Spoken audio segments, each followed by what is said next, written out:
Hello, and welcome back to Twisted Veil, a Ink and Lyre production where we play through the breach and nothing bad ever happens. Before we get started, as always, we have a few announcements, and then we're going to go dive right back into the hospital. So, take it away, Deanna. I am so excited for this evening of hugs and kisses and friendship and magical stories. I feel very safe. There's no fear in here. I'm very excited. All right, start us off. Got to give a shout out to our partner, Nine Realms Gaming. They create top-notch gaming accessories from the finest woods this realm has to offer. That's dice vaults, dice towers, dice trays, and hero vaults. You can visit their website now and use our exclusive partner code at LYRE10, LYRE10, to get 10% off at ninerealmsgaming.com.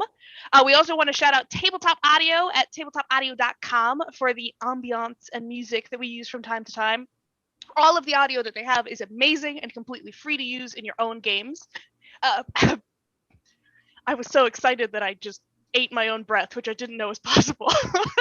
It's free to use in your own games, but you can also consider supporting Tim on Patreon so you can continue to make amazing sound sets. Ink and Lyre currently supports him, and we encourage you to do so as well, and we will put his link to the website in chat so you can check him out. We're also going to put links for a whole bunch of other stuff. Get ready.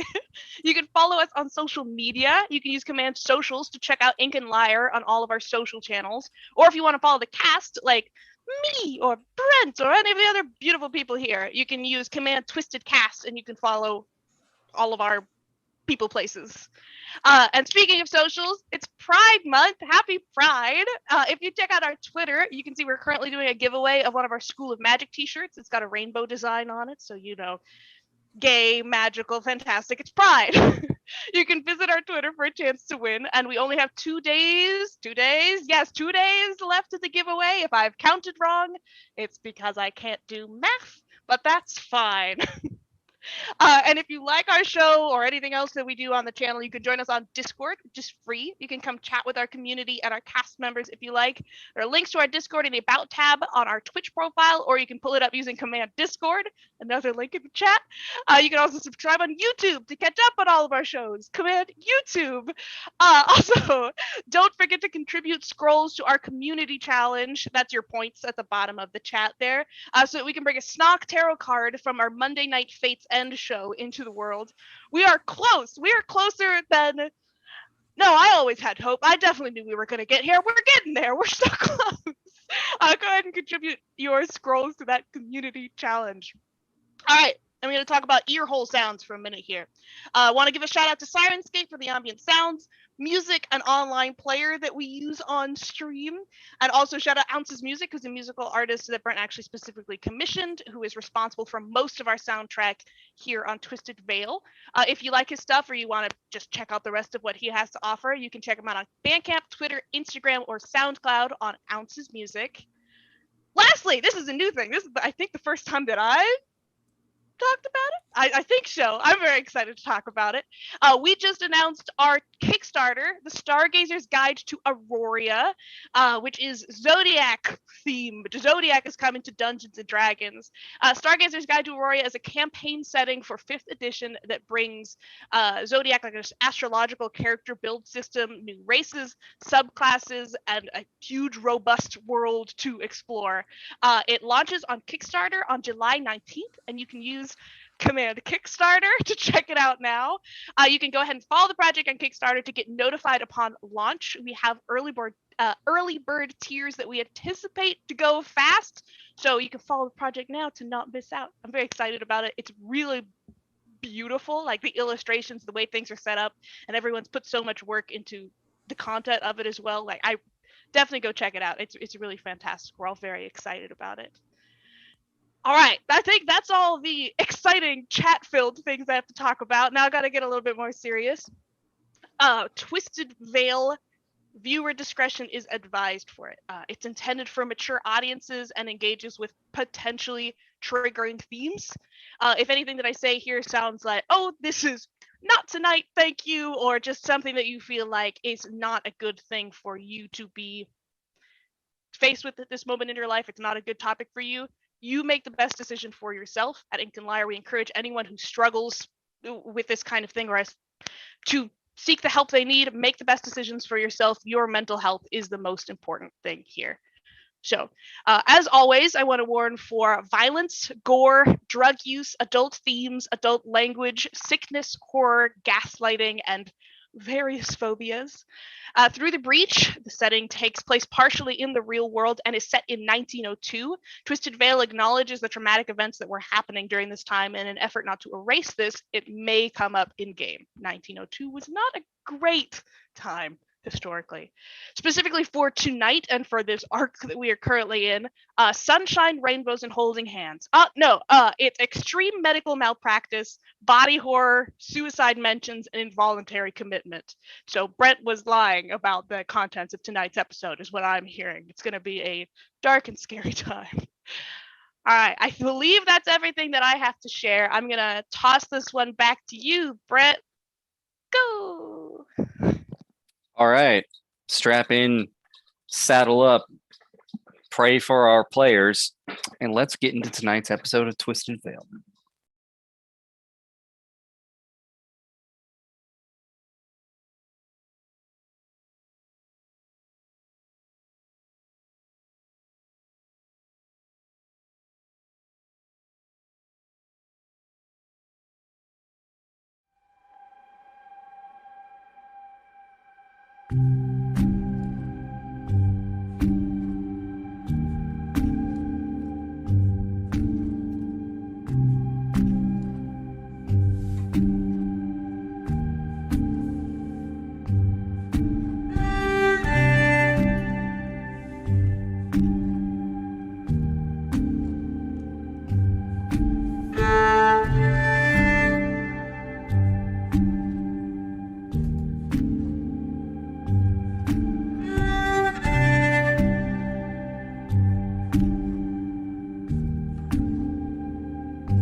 All right, let's get right into it. Somewhere nearby, Bradley Cannon throws his silver-spurred boots up on the table. He spins the chamber of his six-shooter, ghostly, multicolored smoke drifting out from each chamber. He looks over to see his blindfolded friend dealing tarot cards on the table. Alessandra looks up from her cards and addresses the young man. You have a chance to put this all behind you, a chance to find happiness in peace, like your brother did. Bradley Cannon flips up his flat brim hat with a smile and responds, "It's not about that, Alessandra. It's about justice. I am the righteous hand of fate. I am the devil that Ellie Wiley forgot, and I'll be damned if I let that selfish son of a bitch ruin any more lives. But the blood, the suffering of the actions." With a dismissive wave, Bradley Cannon puts his hand-rolled cigarette out. "I know we're in Malifaux, but that's no excuse. Sometimes people do bad things and that ain't right. They need to pay for those sins. I'm not about letting monsters run rampant." And speaking of monsters, in a medical operating theater, our scene returns.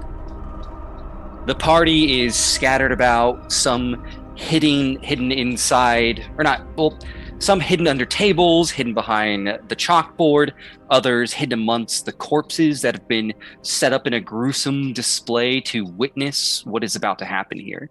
And in the center of the room is the familiar goggle-wearing buzzsaw maniac that you guys saw in the theater. Zach, if you have that picture, can you put him up? I absolutely can. This is the henchman, right? Yeah.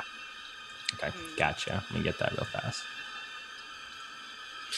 Now, if you guys remember, when you first entered this theater, Nemo, you found a big metal door, but it had 3 padlocks on it, like just all run along the edge. You could pick it, but there's nowhere to hide while you do it in this now well illuminated room. But if you remember, someone had keys hanging from their waist.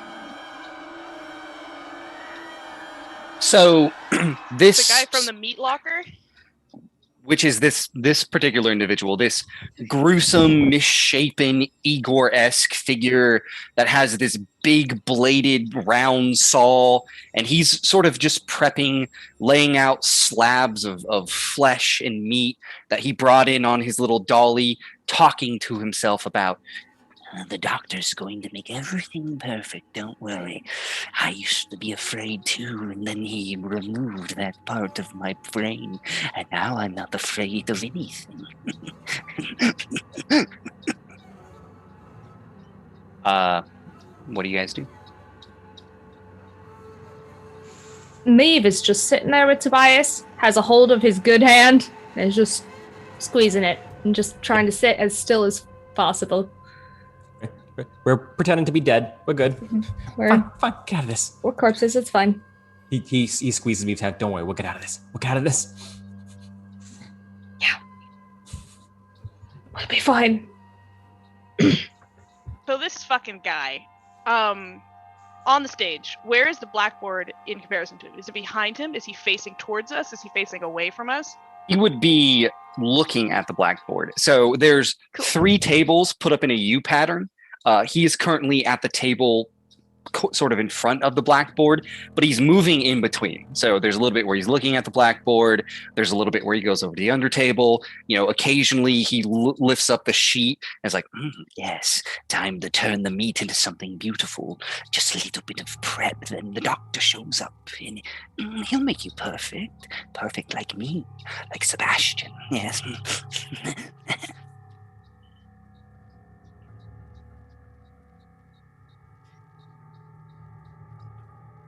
This guy.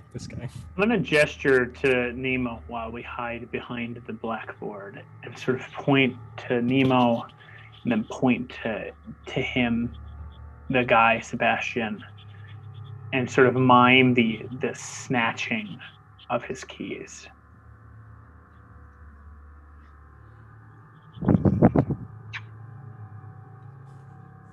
Then I'm gonna make a gesture of a distraction. You know, kind of like I'll throw a thing or I'll do a thing, or. Are we at all close to the light switches, or would I have to cross the room to turn off the lights? The lights are probably about 20 feet away from you, and it's just open area. Okay. Yeah, and Freya's just hiding under the table. Yep. Yeah, you can see like the little, booted feet sort of walking around. There's like a long metal cased wire that goes to like this backpack that he's wearing to this huge circular saw that he's like kind of carrying over his shoulder. So the path to get to him, would I be able to go under the tables? Do the tables have skirts, or are they completely open? The tables all have skirts. Or not skirts, they all have sheets that are draped over them and hang low enough that you could hide under there. Okay, I'm gonna start making my way over there, just waiting for him to be turned away and to start. We are going into a loosely based series of checks. Okay. The old, not on the clock. Crap, I can't remember what they're called. Ongoing challenge. Ongoing challenge. That's what we're doing. You guys are going to need 4 successes. Okay. Or 2 failures. This is all going to happen within a few minutes. So you're going to have a total of 8 chances. And if you do not make it by 8, if you get the success or you get the failure, but not enough by 5, McMorning is going to show up. Cool. Well, I'll try to do the first one, and I'm assuming I'm waiting for him to turn around, but then everyone else would be able to see what I'm doing because I have to walk across the stage. It should be pretty obvious to everyone else what I'm trying to do. Target number 11. Stealth, right? Yep. Okay. Nope, I'm alone, so I don't have advantage. Okay. I got a 13 of masks. With a 13, so there's these 3 tables, like I said, all square but sort of shaped like a U. It's a bit of a distance. It's about like 8 feet, and you're just kind of waiting and watching as he's like facing, looking off to the side, looking off to the right, and there's just this tense moment as he's looking to the side, and you slip around, quickly walk as quietly as possible, and flip up the sheet, dive under. Okay. All right. With all dramatic time, other people have to do things. Ellie is going to go up behind the blackboard, like kind of get up a little bit and go to the edge, and then do nothing. Like, are you trying to be seen? Nope, I'm just unable to take any actions currently. Okay. Frey, Hi. would you like to do anything? Is there anything under this table with me? Like, just objects or anything at all? I mean, you probably like found like a few teeth that just like got kicked under there, like yellow, blackened, old teeth. Maybe just the end of a finger. Okay. And I am assuming I don't see Nemo jump under one of the tables. No, He's not under with a you sheet. ducking on. Like you're under your own sheet. Yeah. She's under her own sheet. She was like Yeah. the freaking wind. Yeah. Damn. Actually, you know what? Oh. Do this. Flip me a card. Okay, because it's 1 to Okay. 15, right? If you Sure. flip a 1 to 5, Nemo ended up under the same table as you. It's 1 to 13. 1 to 13. We'll say 1 to 4. Okay. 1 to 4 if you flip, or if you flip a 13. I'll say she ended up under your table. Is this cheatable or no? No, this is just probability. So that's the 9. Okay. So Yeah, she's under a different table. You That's didn't cool. notice. I'm gonna pick up a tooth, and I want to try to get this guy away, but I don't know if that'll benefit me at all.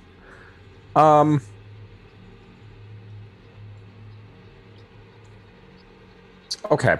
Yeah, I'm gonna throw a tooth, and it's gonna try to be like behind him where he kind of came from, so like kind of in between his legs and behind the door, just to see if the noise will distract him at all. So for this, I'm willing to let you use either deceive or, I mean, is there a I mean, I'll do deceive. That's fine. Archery. Sleight archery? of hand. Yeah, deceive, archery, or sleight of hand. There's not really like a throwing skill. Yeah, there's thrown weapons. Oh, really? They all That's come from based melee, off right? Grace. No, ranged combat skills, thrown weapons. It's based on grace. Oh, dear. Oh, there you are. Yeah, I'll say thrown weapons based on grace or deceive. Okay, I'll stick with deceive. Wonderful, wonderful. Okay. Oh, I just put that in my hand. Hold on, people. Sorry. What's the TN? 11. That's a 9. But I feel like if I don't cheat this, I might die. I'm going to cheat that for a 15. Okay. You throw it like you don't even see. You just like freaking. You're looking at the feet. You wait till he's not facing. You pick it up and just toss it. There's like a pling, pling, pling as it hits against the wall, and you. The rats are back. Can't have rats in the operating room. Have to keep everything clean, says the daughter. The chainsaw buzzes up. Now I gotta hunt the rats. Come here, little rats. It's okay. Sebastian just going to use you to make something more perfect. And he sort of waddles off away and is now making his way up into the sitting area. Not really where Neve and Toby are at the moment, but he's starting to like you hear like kind of the snapping of legs as these old rigor mortis corpses. He's like, I get move. Jerry, you're sitting in the spot where they just let me remove this. The snap of the leg, and now the rats under there, and he just continues on. And can I ask one more question too? When we walked in here, I was kind of leading everyone, little follow the leader, and everyone was holding my hand. Is it still like hella dark in here? No, you turn the lights on.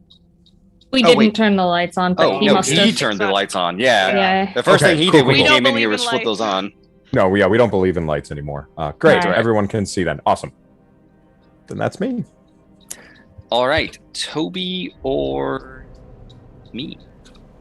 How? Do you have something you want to do, Maeve? If you've got something, you go first. I have a maybe thing. How alert are the zombies around us? Are they like just sitting staring, or are they like are they reacting to Sebastian walking up the stairs at all? No, all of their heads are just staring directly towards the center stage, eyes glossed over. Even though they're zombies, because of the chemicals, like their skin's a little stained yellow, but well preserved.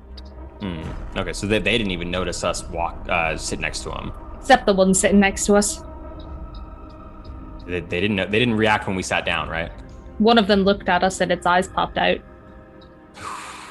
Maeve told it to mind its business. Okay, then well they believed you, right? Maeve I can don't tell know. them to. They didn't do anything yet, and That's they didn't tell Sebastian, that's for sure. May I attempt to cast a spell? The key word is attempt. Sure. What are you trying to cast?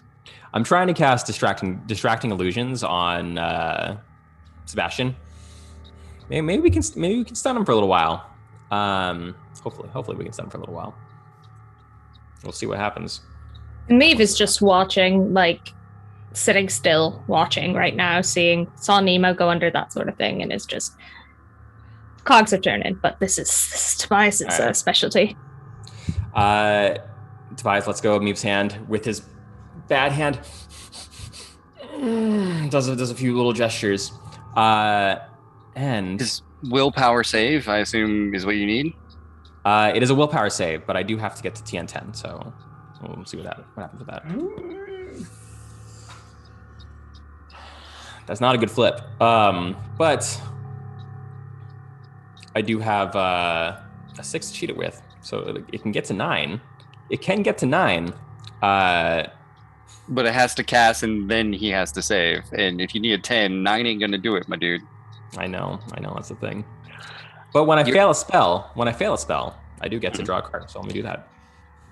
You're just, you're trying to move your hands, but you're seeing the bandage wrap fucking mitten you have that is already starting to turn red from just the blood seeping through. You're just too distracted, and when you see it, you're just reminded of that pain, that blistered raw muscle pain. It hurts too much, man. It hurts too much. All right, well, I mean, it's not a failure, but it does get me closer to bringing McMorning in, so I appreciate that. You're welcome. I'm here for you. Thanks, buddy. So we need 4 successes. We're at 2, right? You're at 2 successes, technically no failures. because it has to be. You would have to get a 6 for there to be a failure. All right, last up, Meave.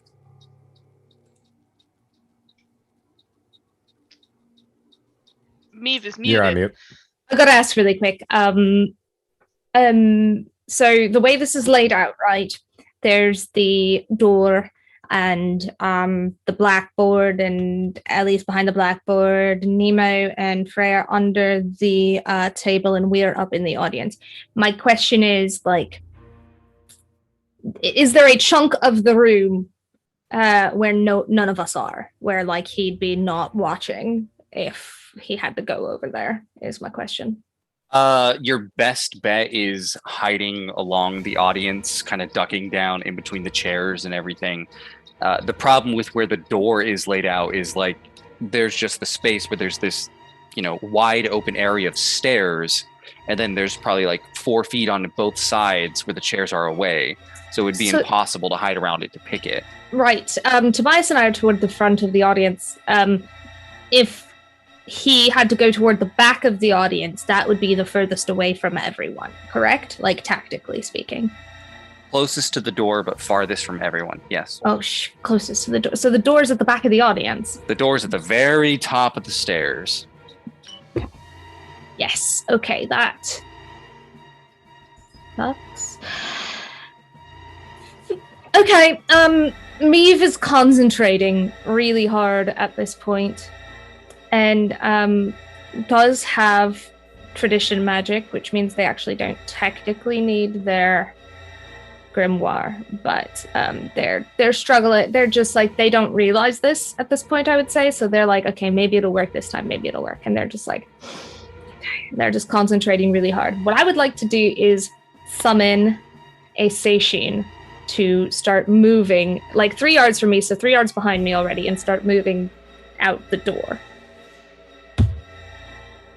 Like, I don't think they're ethereal, are they? Like, they're undead, but they're not ghostly. Seishin? They can't move through things, can they? I do not know.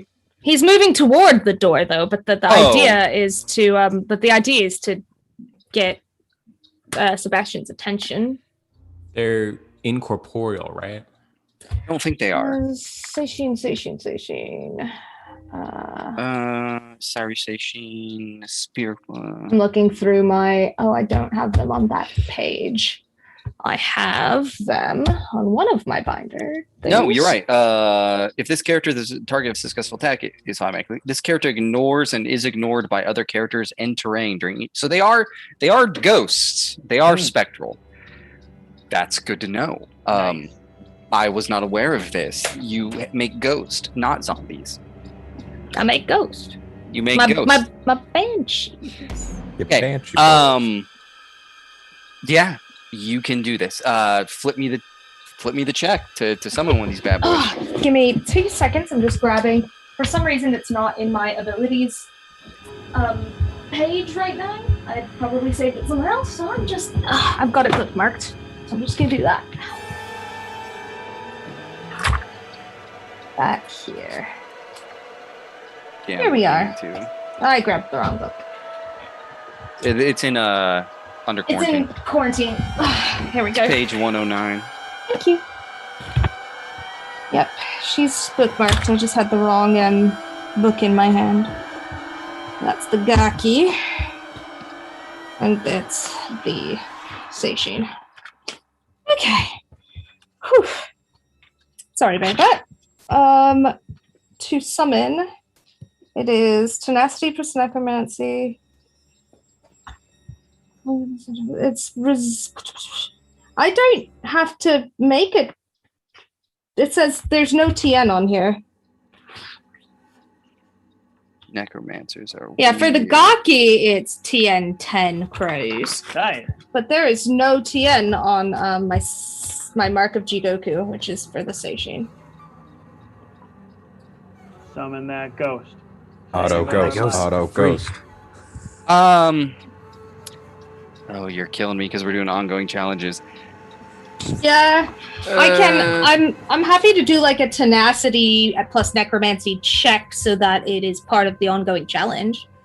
Let's do that. Yeah, because I got to get a flip because that's gotcha. how ongoing No, that makes challenges sense. work. All right. We are being informed by chat, by the way, that you have to discard a card, CJ. Yeah, that is fine by me. I have absolute shit. Thank you, chat. Thank you, chat. I was not even on Thank you, Gary. Was it Gary? Love you. It was you, Gary. Gary. Love you, Gary. Was not even on the thing yet. All right, so that's a 6 to start, but then I have to add my tenacity and necromancy. Go. That's 13. Yes. One of the corpses, like their back arches and there's like this cracking sound as their neck like Even shifts to different sides, and eventually like Ghostbuster vomit style this ethereal smoke comes out, and this spectral figure just sort of hangs there and begins to drift over, and Sebastian shifts his head and says, yeah, the souls are escaping. The rats. There's an escaping of souls. Or something. Not rats. Something devious in here. One of you alive? We'll have to fix that. I thought you were all dead, but we'll fix it. and he just like lights up his chainsaw or big old buzzsaw and starts like running towards the ghost, and as he does, there's just like head locked, just holding out, and like there's bone, there's head fragments just spiraling like footballs as he charges towards this ghost and just runs it through. There's a shrieking, horrific sound as the spirit is completely dissipated. There's black, congealed blood just splattered all over him, all over the chairs. And now he's like kind of walking around with a purpose. He's like, Where are you, you little demon, disturbing the audience? You're ruining the show. Where are you, you little demon? Greg, is the ghosts are ruining the show. I guess I did too well. I would like to, with my stealth check and with the check that I'm going to attempt to do now. we have 3 successes so far, yes. Yeah, so theoretically, if I succeed on this, that's all we would need to do, right? I'll say for thematic purposes. Somatic purposes. Somatic. Somatic. You, with all the distraction and everything that's going on, you can make your way to the door and do sleight of hand to start picking the locks. Didn't I need to get the keys from him, or would I just be able to just start? Pick the locks or get the keys. It's up to you. If you have the keys, I will give you advantage on picking these locks. I don't have my stuff, right? No, you don't. Okay, cool. Yeah, just double checking, because I already automatically get advantage on this if I do have my stuff.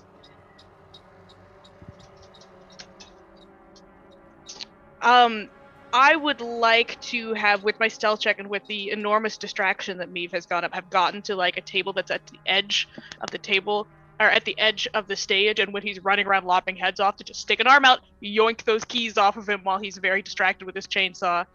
Give me sleight of hand. That'll be a pickpocketing check. Target number 11. Yeah, okay. So, that would be a failure. That's a 1 + 4, that's a 5. I'm going to cheat that 7, 8, 9, 10, 11. I'm going to cheat that to exactly an 11 of tomes. Hey, you managed to... Ellie's soul is leaving her body. I can see it happening over Jake's screen.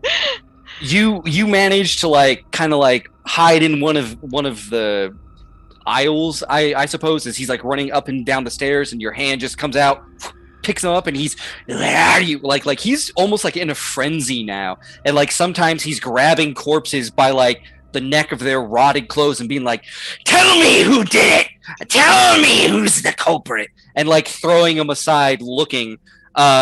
You grab him and you quickly run up and you like fucking go into the door and you start to unlock.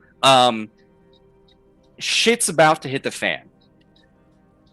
What do you guys want to do to get out? Do you want to try to stealth over? You like, the door's coming open. We did that. You made the check, but Sebastian is in kind of a frenzy. What do you want to do to get to the door? I got an idea. Real fast concept. Hey, Concept. You called? These zombies, he lopped a bunch of these heads off. They're bleeding, right? They're bleeding. They're Blood bleeding everywhere. all over the floor. Blood all over the floor. He slips in that blood. He's gonna Yeah. have to slip on that blood. Mate, get maybe a bit of a concussion, right? It's gotta be a thing. Could be. Running and slipping while holding a chainsaw is also a dangerous It's- pursuit. yes. While that thing's vibrating around, oof, it's hard to control that and not slip on the blood. This guy. There's a lot going on here. There's a lot of possibilities, but I don't like to be a one-trick pony. I like to think of myself as a once-a-day thing, you know, like a genie that grants a wish once a day. And if I remember, you used your wish. You know, right now, there's a man who found out that there was a lot of graphite that got into his nails and busted up the integrity, and he had to throw out a whole shipment, and that was a whole mess. But, well, all you came out with was a hand. Concept. If I want you to remember, if I die, you die. You want to be stuck here forever with me in my body. Toby. If you die, I become you.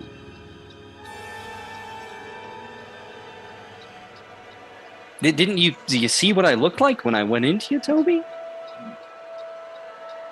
How about we work together and we won't have to cross that bridge? I kind of like working with you. This is a thing that, you know, we got a good thing going here. Let's work together real fast. Let me try to convince you real fast with a check.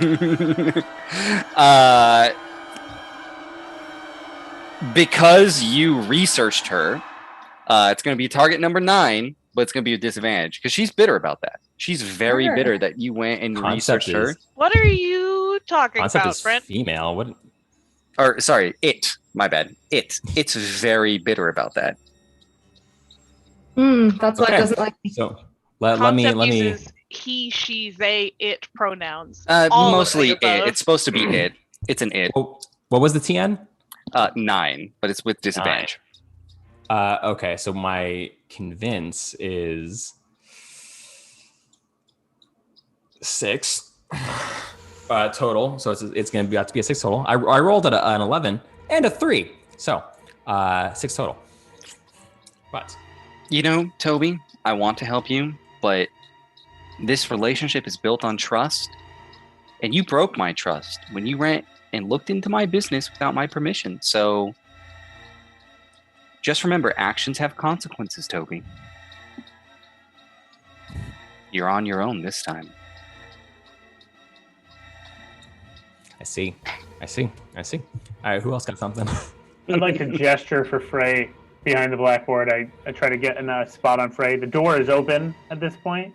Nemo is frantically clicking and like about to get it open, and like it's almost go time. Yeah.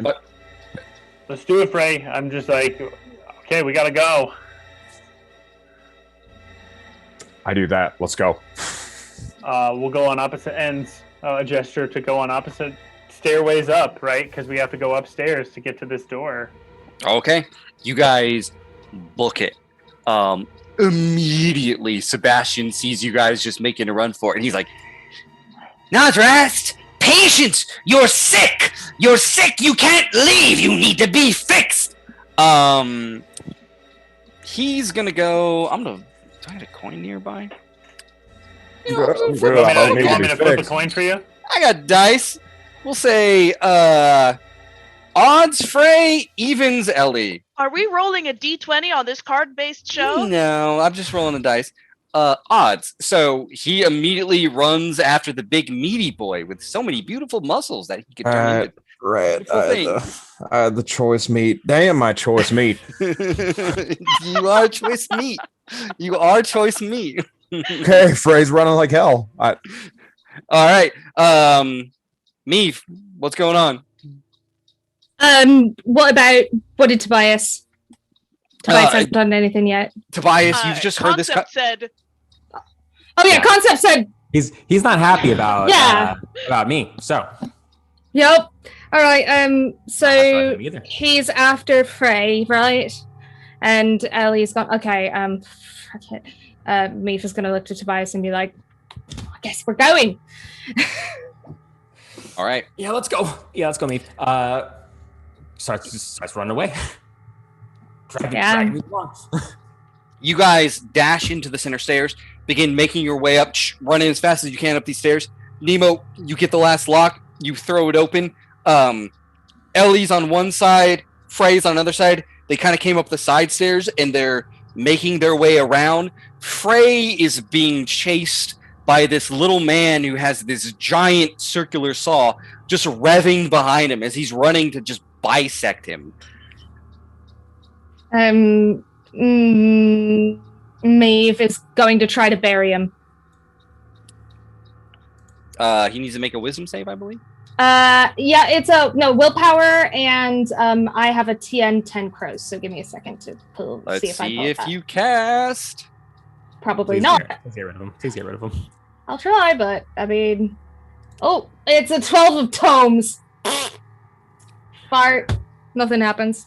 You call upon I'm that like, necromantic spirit in the coffin's like trying to materialize around him, just doesn't. All right, you guys. This is a stupid idea, but I'm waiting with the door open for everyone to be here. Can I pop one of these heads off and just throw a head at this guy?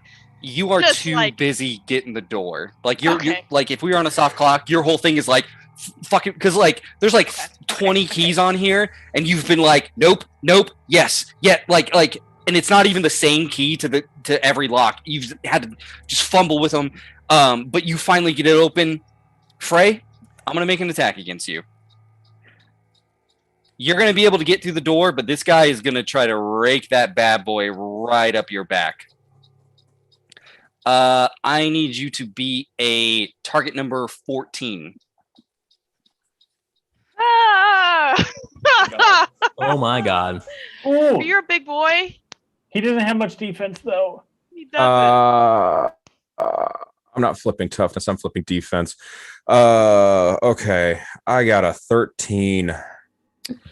So that would put him at 1 to 3, which would be a negative, but he gets a bonus to damage flips with this weapon. but Did you he gets decide- sprayed with black blood. He does get sprayed with black blood. Did you change your defense since you lost your coat? The Your coat armored gave coat? him armor, but not defense. Yeah, no. No, But it if he gave- had armor, it would have lowered his I defense. have So he I have has armor that's training what I'm anyway, saying. so it didn't matter. I'm at Oh, okay. defense In that too. case. In that case. Okay, same team Have you for just a considered hot lying, second. Trevor? So, same team for this second. We're running through, right? Do I Mhm. get through the door before Frey does? Before Frey gets sliced to bitties? Yes. So who gets sprayed by the black blood? Yeah. Blood. How close are people to me as I'm getting hit by this? That's It's a good question, basically Brent. going to be Sebastian and Nemo. Ooh. The rest of you have the chance to get through the door, but like Nemo is working the door. All right. It's So gonna as I'm running towards the door, I'm just gonna go, Nemo, run!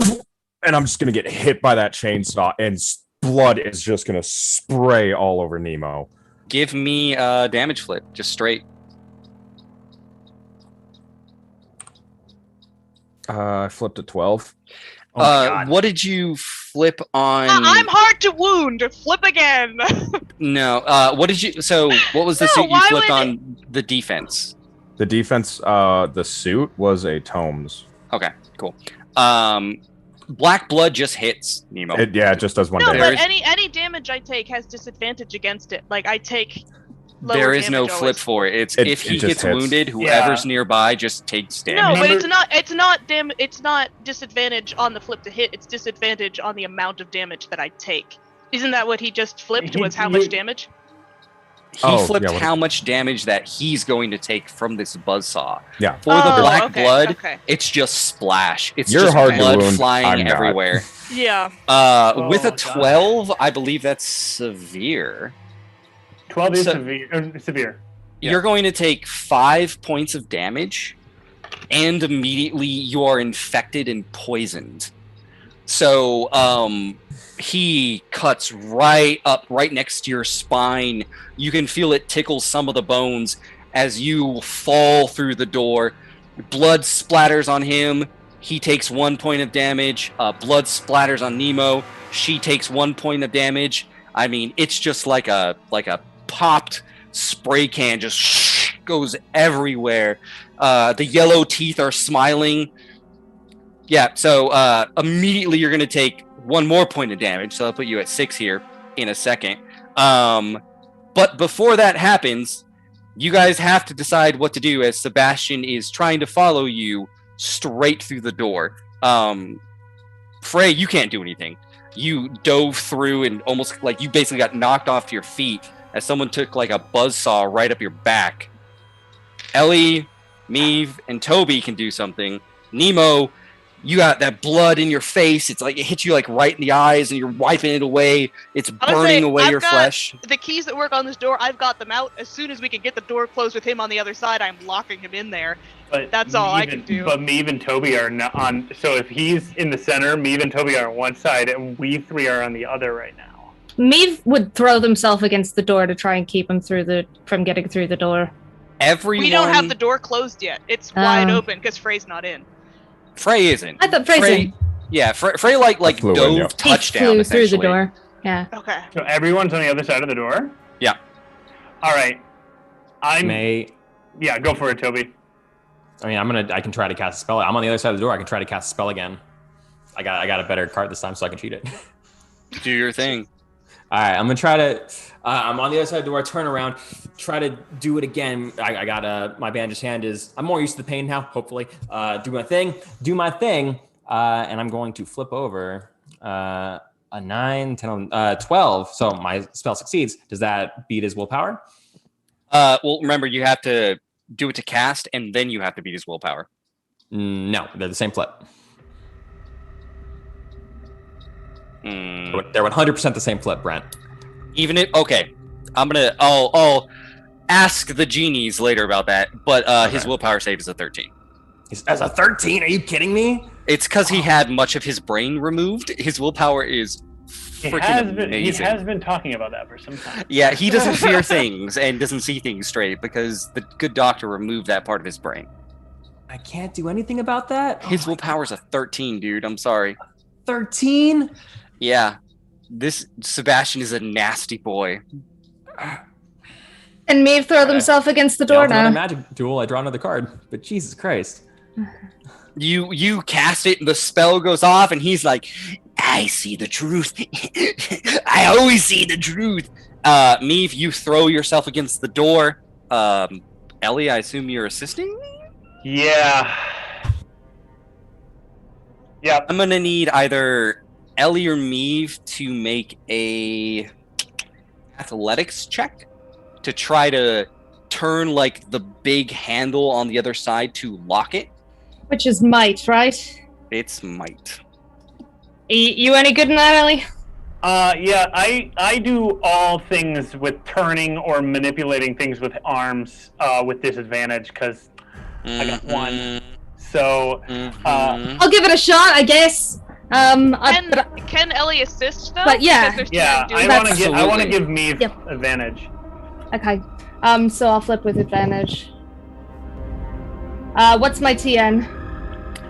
Target number 9. Okay, my bad card was a 1, so I'm hoping the other one's better than that. Nope, 3. It's a 3. And even if I tried to cheat, I don't have high enough to cheat it. Okay. You guys, we both run forward, grab the door, begin to shut it. As you go to shut it, boom, the blade like hits in, and it's just and it like starts to turn, and sparks are flying up in your face, and you see the yellow teeth face. Come here and meet. Come here and meet. And he's gonna push that door open. And unless someone can, I'll give one more person a chance, but unless someone makes that, here's what's gonna happen. If someone makes the check, you'll be able to force him out, shut the door, and have a few moments before he uses this incredible saw to chop it down. I feel like Frey hasn't done anything yet. For what it's worth, Frey would like to get up and try to do this. You can try to do this, Frey. All right. Target number 9. If you fail, he's going to get another attack on you, though. I can barely breathe right now, and I kind of lose my mind a little bit. I'm not even thinking, and I just get up and throw myself at the door. Can I assist Frey? Nope, Or you can't. Did you get the Black Joker, Frey? Oh my! Oh, God. Frey. Oh my god! Oh, Frey. Well, I've really enjoyed it here on Ink and Liar, everybody. Everybody, salute Frey. You get up. You're not thinking straight. You dive to it, but like some sort of bad construction site accident, the door gets nudged and you dive chest first right into the saw. Everybody is around you, so everybody's gonna take a point of the blood damage. Oh god. Cool. Love being at half health. Everybody's having a great time. All right. I'm gonna say, it's normally, yeah. It's an auto hit. It's an auto severe. You just hear a blood curdling scream from Frey. Like he's lost all thought. Yeah, it's gory. It splatters everywhere, up onto the ceiling, all over everyone. Just an explosion of black blood as you take another 5 points of damage, and then you're gonna take 1 here in a second from the poison. But he would have healed another point So- anyway from the round because of his True. racial stuff, right? So I am gonna say, on my turn, with the regeneration essentially is going to offset the infection. But yeah, I'm taking that 5 for sure. Okay. We're at a point where the door is open. This guy is through. Behind you is a hallway of rusted wheelchairs and turned over beds, flickering lights, muck, the occasional limb, and now it's a run. It's a chase. You guys are gonna have to try to make athletics or acrobatics to just run as fast as you can from this buzzsaw wielding maniac. Picking up Frey. Run! And just let's do it. Can I try to bury him one more time? Yeah. Okay, Meave doesn't run. Meave is like, and is gonna try to bury him again. If you fail because you're not running, he will get an attack on you. Okay. Let me. May I attempt to trick him real fast? That's a tactical action. That's general tactical action I could do. It gives you like a positive twist to your advantage on your attacks on him. Yeah, how do you try to do that? Basically, I make a deceive check against him. Mm-hmm. I meant in character, I guess, was what I was asking. It's the lore. I know exactly what I'm going to say. Smacks him across the face. No. Here's how this works on the soft clock. The consequences of this is if all of this fails, Toby, you also will take an attack. I'll do it. I feel like I got this. Okay. I'm going to tell him. I'm going to scream, "Doctor, your assistant is disturbing the patients." Ooh, that's pretty good. Let me bring up his stats real quick. Deceive. So deceive's weird because it goes against something. It goes against scrutiny. So his scrutiny is going to be hopefully not very high. Cunning. What's his cunning? 11. I know what I rolled, but I can cheat that. It's an 11.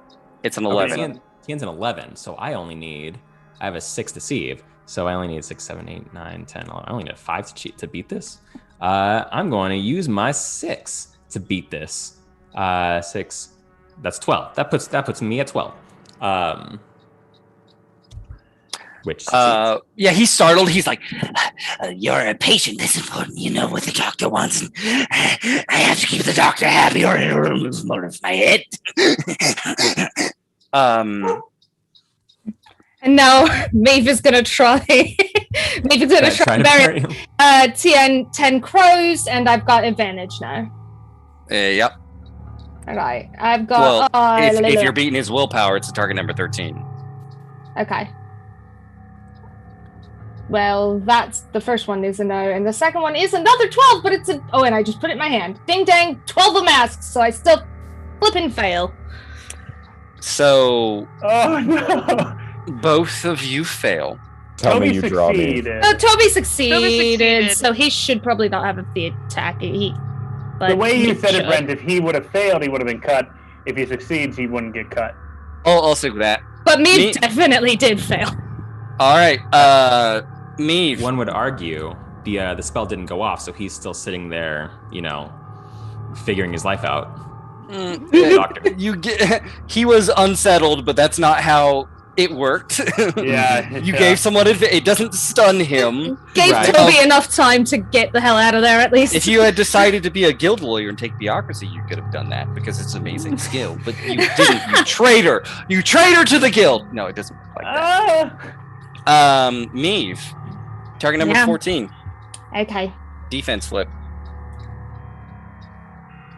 Oh, 14. That's okay, so starting on 10, now let me take a quick look at my that's For the love of 15. You. That's 5? I Oh, have jeez. 1 armor and I've got tenacity +2. Oh, you have seen what this Six wounds. buzzsaw can do, and it just kind of comes right towards your head, planning to split it like a melon, and you duck, and it just boom, it hits into the wall. There's smoke coming off the back, sparks flying everywhere. You guys book it with the rest of the people, and he's just like and just starts running after you. Okay, these are target number 7 acrobatic or athletics checks to basically not get caught up. All right, I am assisting Frey. I'm with Frey. Okay. If you assist Frey, do you want a disadvantage? I will. How about if I succeed, I can give him advantage. If I fail, he gets disadvantage. That sucks. That's If you want to do that devil's deal, sure. Frey, do you take it? Oh yeah, let's go. Right, I'm hauling you. You don't look that good. Not even a little bit. Okay. What was the TN? 7. All right. So who's in the front of the pack? Just to check. So like scene-wise. You and Frey, Frey or Nemo is in the front. Nemo is not in the front. All right, then Frey and Ellie are just sprinting. We're running down the hallway, right?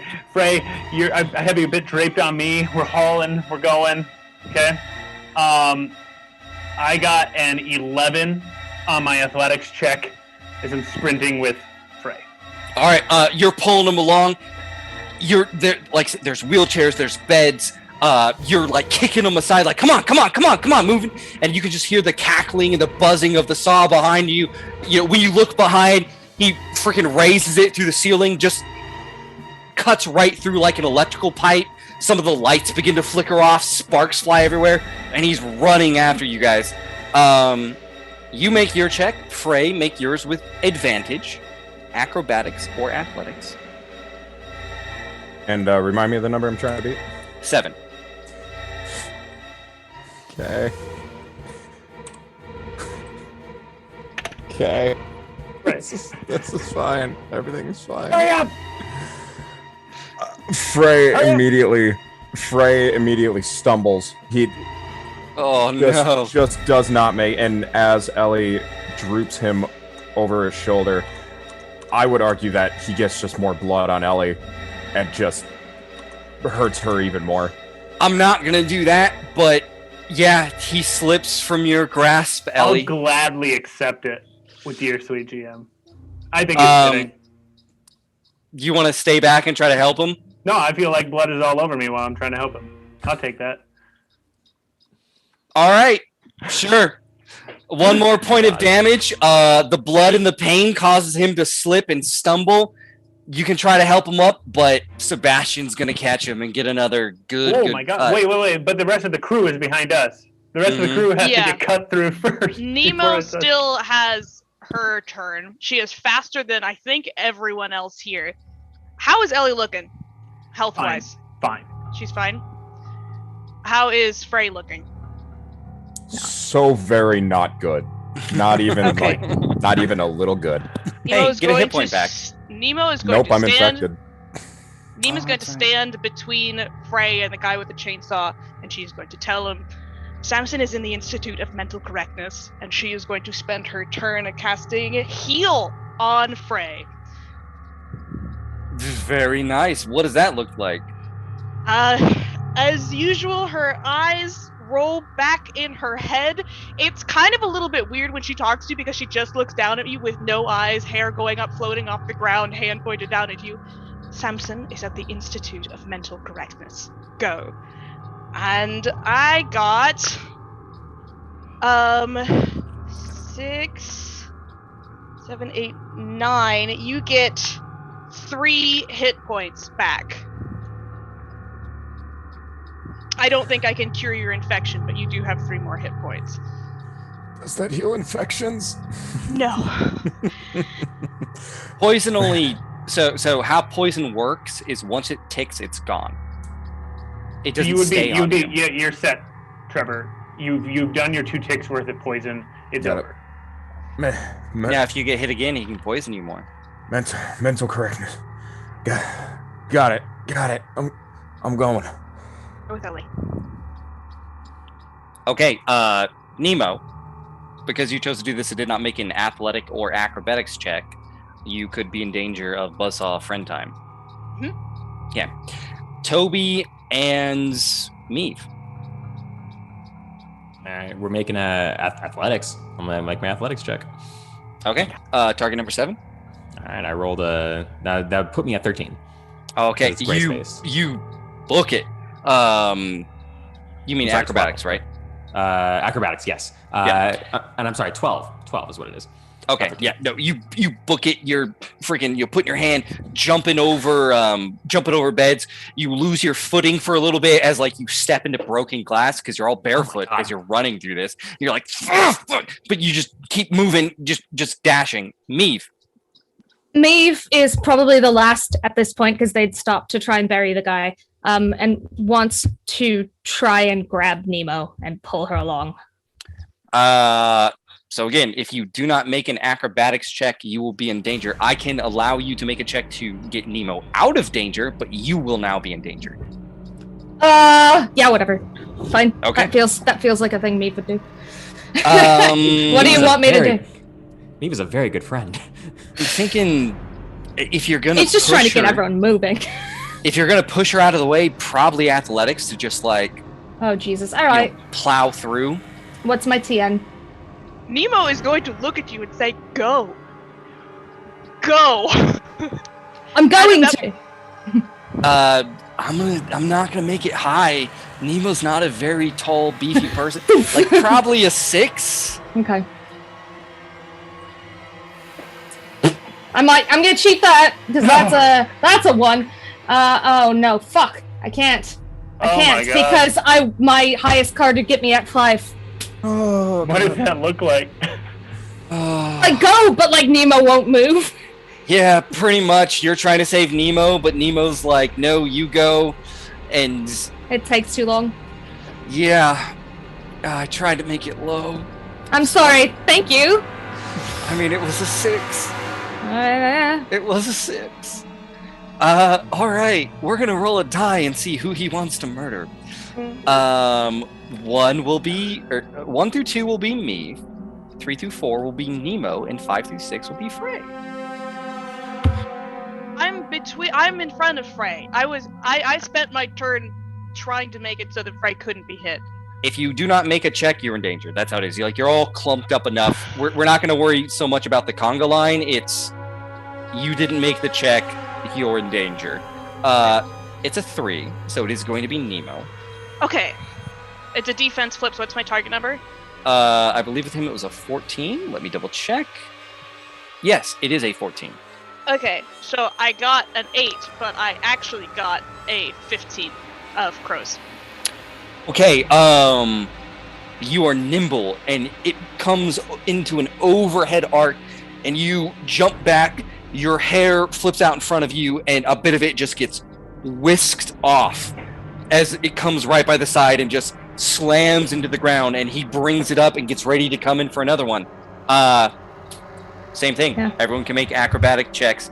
But before we do that, I want to do with the people who actually are ahead, Toby and Ellie, because you guys made your checks and just booked it. You come farther down the hall, and you can see that rubble and pipe has collapsed, making it a dead end. I need a target number 8 notice check from both of you. All right, I can do notice. All right. I got 7, 8, 9, 10, 11 notice. Yeah, I got a 7. It's a dead end. You immediately start looking around. At this point, all the lights are flickering because when he brought his saw up, he cut some of the electrical, and they're just. And you're like looking around with this horrifying strobe effect, and you see behind one of the turned over hospital beds, there's a vent, a grate. It's pretty small, but judging by the size of that massive saw, you don't think he's going to be able to get in with it. Toby, as you notice the grate, you just hear Ellie sort of has turned, noticing the dead end, right? Has not seen the grate at all. And you just hear her being like, "You always leave a way out. I'm a dandelion." And she's just turned, and she's going to go back in, and she's going to go kill this guy. Ellie, no, wait! Toby has no way of pulling the grate off. All right, you point the grate to her? Yeah, Ellie, no, wait, before you fucking go! He goes, and he's just like struggling against this thing. His might's not. Oh, Do we each all have one hand? Yeah. Can we in tandem be a two-handed person together? Yes. Yes. All right. I'll make my athletics check with advantage. Are you okay with that, Toby? Yeah, go for it. Turning and looking, you see is suddenly the face that was kind of like what you would recognize. Give me a scrutiny check, Toby. Scrutiny check. All right. What if he gets the red Joker? We need that red Joker, Ellie. Ellie, This is going to be the red Joker. Ellie, I took your 13 that you were about to roll, but 13 scrutiny. That's 18. 18 scrutiny. You look at Ellie for just a second, and what you see in this moment where she is locked in a corner, armless, with a murderer coming down the hallway with all of her companions next to her. The combined degree to which she just resigned herself to death is what you saw most across her face. Before she turns, seeing the grate, and then runs over, sort of switching minds entirely to then help you open the grate with advantage. All right, what's the TN, dear sweet friend? This is a 7. 2. Damn it. 7. All right. With a athletics check, I got a 7. So you dig your hands into it. The frame's pretty rough, but the grate in itself, it's like aluminum. It like you're starting to crush it. The aluminum's a little sharp. Your fingers are starting to bleed as it's digging in, and you begin to pull it out, and it just kind of snaps, and you're pulling just these strips of barred aluminum, getting it ready until eventually you have this open area. You can say something, but that's your turn. They will not kill us. Beautiful. Scream that, hand bleeding. Let's cut back to those of you who still have a chainsaw-wielding maniac chasing you. Who would like to go first? Pick your fate. Not to one-trick pony, but can I try to bury one more time? Absolutely. If you fail, he's going to get an attack on you. Fine. That's fine. Meave is like, go! I'm coming, go! And is trying to cast Bury again, which is, I believe, TN 10 crows. Yes, it is. Alright, well, fuck. Let's see what happens. 10 to crows is a 13 willpower. 13 of masks. No. You're determined. You're calling on this death spirit. Again, the coffin's trying to materialize around him, but he's just flaying wildly and cuts right through the spectral coffin, which bursts into spectral splinters and vanishes. Maeve is just glaring this guy down. Because they kind of like need to stand still to concentrate on their spells, so they don't have much of a choice. But they're just glaring. He doesn't see anything anymore. Just there's foam coming out of his mouth at this point. Okay, Nemo. Maeve, are you drawing cards for your failed spells, or is that what your thing does? No, mine is every time my peon spirit. Yeah. Okay. Dies. Hey, is your banshee still with us? No, it got killed by the buzzsaw, I guess. Okay. Ray's gonna go next. Ray, what you doing, brother? As I'm still on my hands and knees after Nemo healed me, I feel the infection's gone away a bit, and I feel a lung close up that had opened up, and I feel one of my vertebrae snap back into place, and I just and I go, Nemo, I'm sorry, and I will immediately try to throw Nemo to Toby and Ellie. You throw Nemo like the football? Like the American football, if they will. Jail for Frey for 1,000 years. Oh yeah, what year did football invented? Okay. You're big. Nemo's small. Nemo weighs like 73 pounds. Yeah, Tops. this is like a target she's number. Very small. Target number 6 athletics check. That's fantastic because that's exactly what I got. Nemo bounces against a boulder. You freaking grab Nemo by the back of her hospital gown and just shock put her freaking whoop! And Nemo, you go flying through the air. You gracefully go into like sort of a somersault and land on your feet and look back and see just as Sebastian continues his wild, frantic cutting and dicing, Sebastian is going to use something called Hey, bloody... I still have an action. Oh yeah, you have it. I can still do something, right? What do you want to do? Has Meave, have you been hurt at all yet? Nope.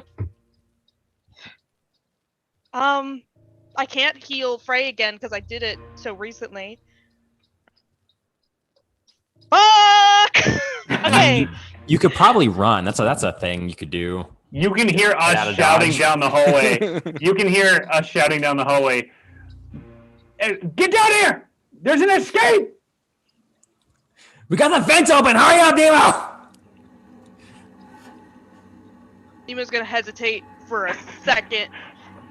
But, like, it would be disrespectful of everything that Frey and Meave did to go running back now. That's not gonna help anybody, so she's going to feel like absolute shit and jump in the chute.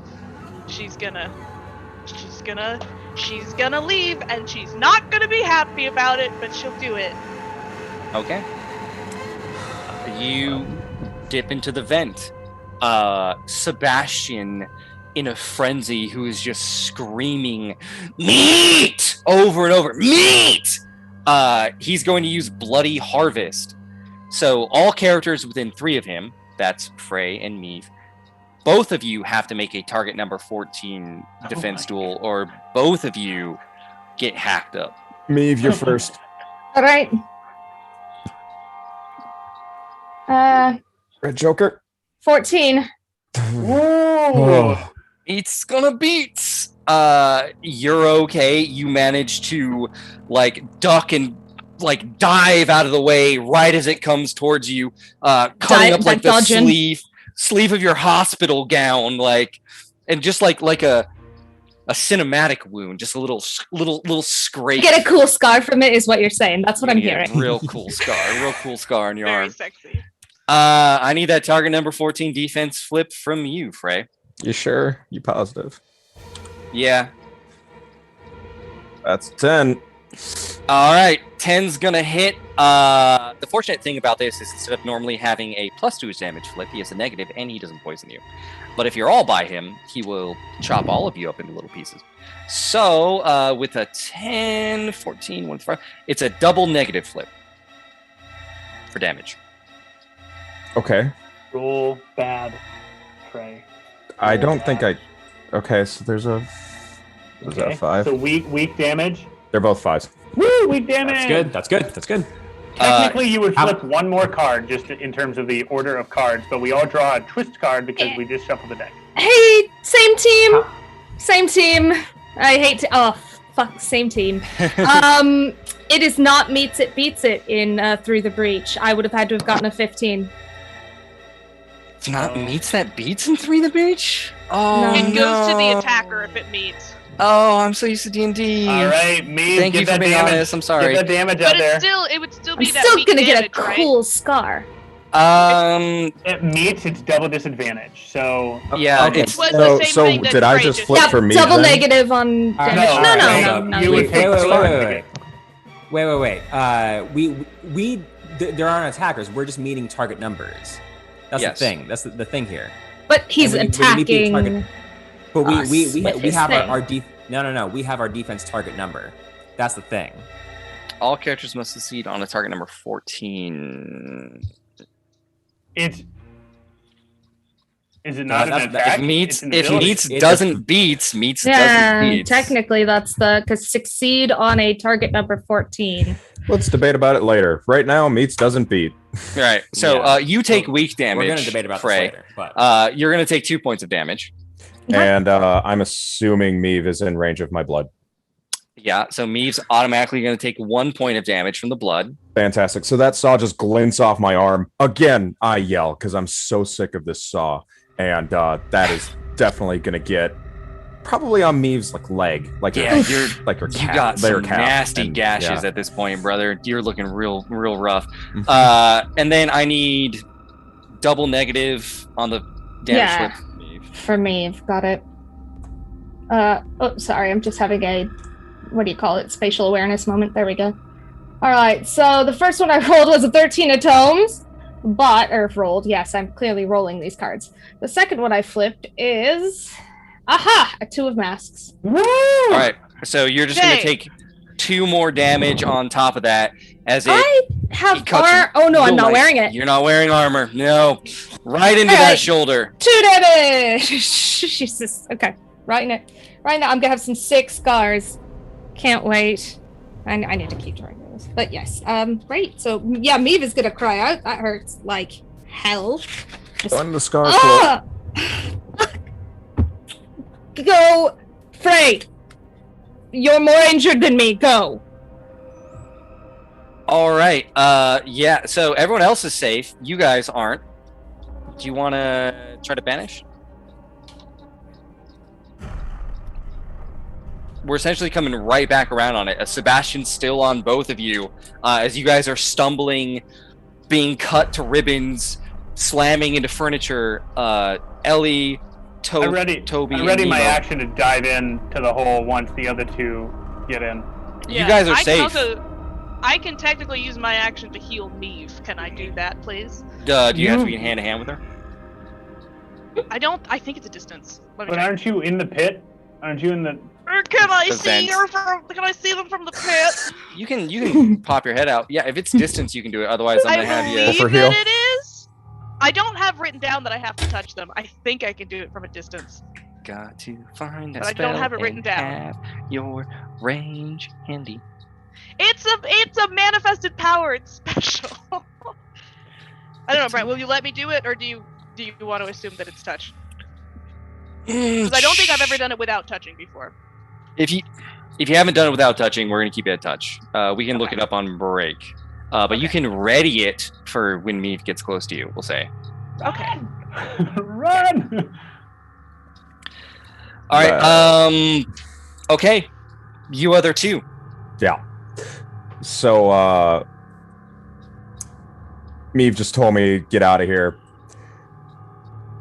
Hell no, I ain't leaving you. And I'm gonna try to football them as well. This is Meave how- is swearing at him. Stubborn fucking idiot. Target number 7, athletics check. You know what I really admire about Tobias is I think he might be the only person in the room who did not consider I should die at the hands of this chainsaw person so everyone else can get away. Every single Love other that. character was like, I guess I'm gonna have to die. Well, I was Please. thinking. Tobias has a few things to do and not die at the hands of this fucking maniac. In Maeve's defense, Maeve said the words, "You are more injured than me. Run." Maeve is playing a numbers game. Yeah. You guys I flipped are a nuts 6, and wanna cheated stay that for an alive. 8.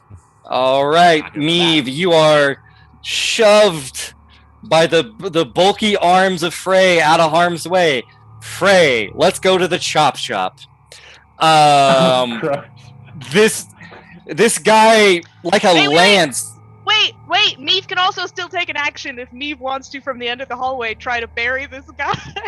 Yeah, that's true. That's true. I would like to do that. God You need bless to do it, Deanna. Maeve. All right, Maeve is like, "You stubborn fucking idiot!" And it kind of lands back and tries to cast again. Here it goes. Target number 13. What do you need? A crow, right? It's a Well, crow. it's absolutely. It would have been a 10 of crows, but that's a 2 of rams. Maeve is just not casting magic. You try, but you're just so freaking frustrated by the stubbornness of Frey that you can't concentrate. Frey. Maeve hasn't been able to get other than summoning the Seishin, has not been able to get a spell off this whole time. You know, mentally stressful situation. Frey, make me a target number 14 defense check. I'm gonna tell you, my dear sweet Brent, I don't think it's gonna happen. But you've healed twice since the last time you got hit, right? Because you're Yeah, such a big, yeah. beautiful Oh yeah, I'm boy. tracking my heels. Yeah, I got an 8. Okay. With an 8, I believe that's moderate. Moderate damage. Check. All right, so that would be none, but he's going to get a positive flip because his chainsaw has a bonus to damage, Okay. and it would ignore armor if you had it as well. Well, Yeah. So flip twice and take the higher. wait. Oh yeah. Okay. Yeah. Okay. Everything checks out. Okay. So now you're doing the damage flip. That would be a Yes. 13. That's Severe going to be damage. severe. So you're going to take 5 points of damage So and another point of poison. As I take this massive hit, I got a trigger off the rams that I flipped called the Strong Endure. And if I take moderate or severe damage, I actually heal for 1. Ooh. Ooh, So okay. as this saw is cutting into me, you see me essentially grab the saw and start to heal around it a little bit. But it's still going to hurt a lot. So You're- how much did I take? You took 5 points of damage and 1 point of poison again. So as you see me do that, What did you You flip are for the going- hit? You flipped rams? as you see me doing that, you are going to see me black out. You No. don't automatically You- black out. You have to make a Toughness save. check. This isn't D&D.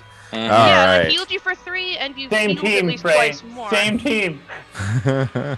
So what do I do if I hit 0 now? Flip a How 10. much into the negative did you go? Literally, like exactly 0.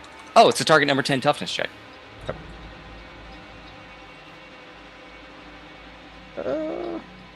My screen's got to load. Sorry. That's going to be a 15 toughness check. Okay. You hold just like the hands of this saw as it's burrowing into you, and blood is flying up everywhere. He also takes a point of damage from the blood, but you notice that his face and everywhere that acidic blood has been touching has also been healing every turn, much like you. That's new. Yep. You're just holding it from just basically going straight through you. All right, everyone has a turn to do everything, and then Frey, you have a chance to make an acrobatics check to get out of there before you are I mean, turned into minced meat, we're just waiting for Frey, right? turned into cook's meat. Yeah. You can try to banish again. Yeah, Maeve is going to try that again because Maeve still hasn't gotten in the vent. Maeve is just like, "Frey, go! What don't you understand?" And is gonna try TN 10 of crows to do it. Nope. 7 of rams. No luck. Being No a luck. magic user sucks. I thought you had something in your school that allows you to get the suit that you wanted. You keep saying that, Brent, and every time I correct you. I mean, I guess I was wrong. But what we had was like a double suit thing, but we had misunderstood the language on the card to mean that I could pick two. And it actually meant that it adds two, so we changed it to a different thing that helps me in a different way. Oh, okay. Yeah. It's a bad day for magic, unfortunately. Yeah, just fucking zeros all around. Gotta save those crow cheat cards for magic, I guess. I had jack shit for a very long time. Doesn't help that he's a 13 either. Yeah, it's rough. Frey, you want to give me a target number 8 athletics or grace check? Everyone else is safe, Frey. Yeah. Like Meave is faster than the guy, so even if this guy cannot get to Meave in this turn. Oh, thank you, God. I got a 9. Yay! I throw the saw to the side again. Mind gone. If I had normal eyes, they'd be gray. Like there's no life. I am pale as hell, as black blood is everywhere, and I'm just running through my own puddle. It is that scene where like you throw him back, he comes right back at you. You like trip over an old shopping cart, kick it towards him right as he like saws right through it, throws it out of the side, and just like barely manage to crawl with your nails into the vent behind everyone else. And you guys just boom, like you see like this big round saw hit the edge as he's swearing and cursing and just starts moving around and like start trying to carve out enough of a hole to follow you guys. But for the moment, you are safe. To the sounds of a cackling madman trying to cut into a wall to get to you, behind you, as soon as Meave gets into the chute, my prepared goes off. Sorry, finish your sentence. I just want to heal somebody real bad. You guys, you're on your hands and knees crawling. Frey, there's just like blood just gushing, dripping out. You're leaving a trail of it as you're like breathing, barely staying unconscious, your wounds slowly coming together. And that is where we're going to take a break. My God. That went well. Frey. Yeah, we all just scuttle away in the vent. At least we're safe. That's the important thing for now. For now. I don't like the way you said that.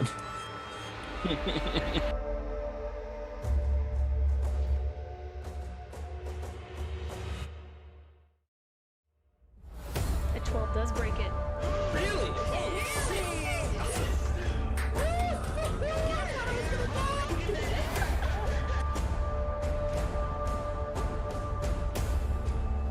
Train, we have to wait until your next turn. Okay. I know. I just don't You're know gonna save where Nemo. myself.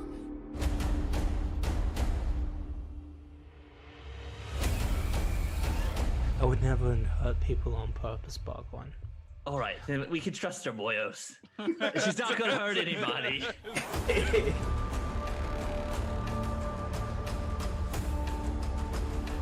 Does anyone have a lockpick? No, we don't need one.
back. Frey coming up the rear. You guys are on all fours, crawling through these vents, just making ground as the distant echoes and screams of frustration of a madman trying to cut into a wall become more and more distant. Like a leather watering skin that has too many holes and gashes punctured into it. Frey, you are just leaking blood. Parts of your body, it has not been cut clean. The flesh is ragged and jagged and split open.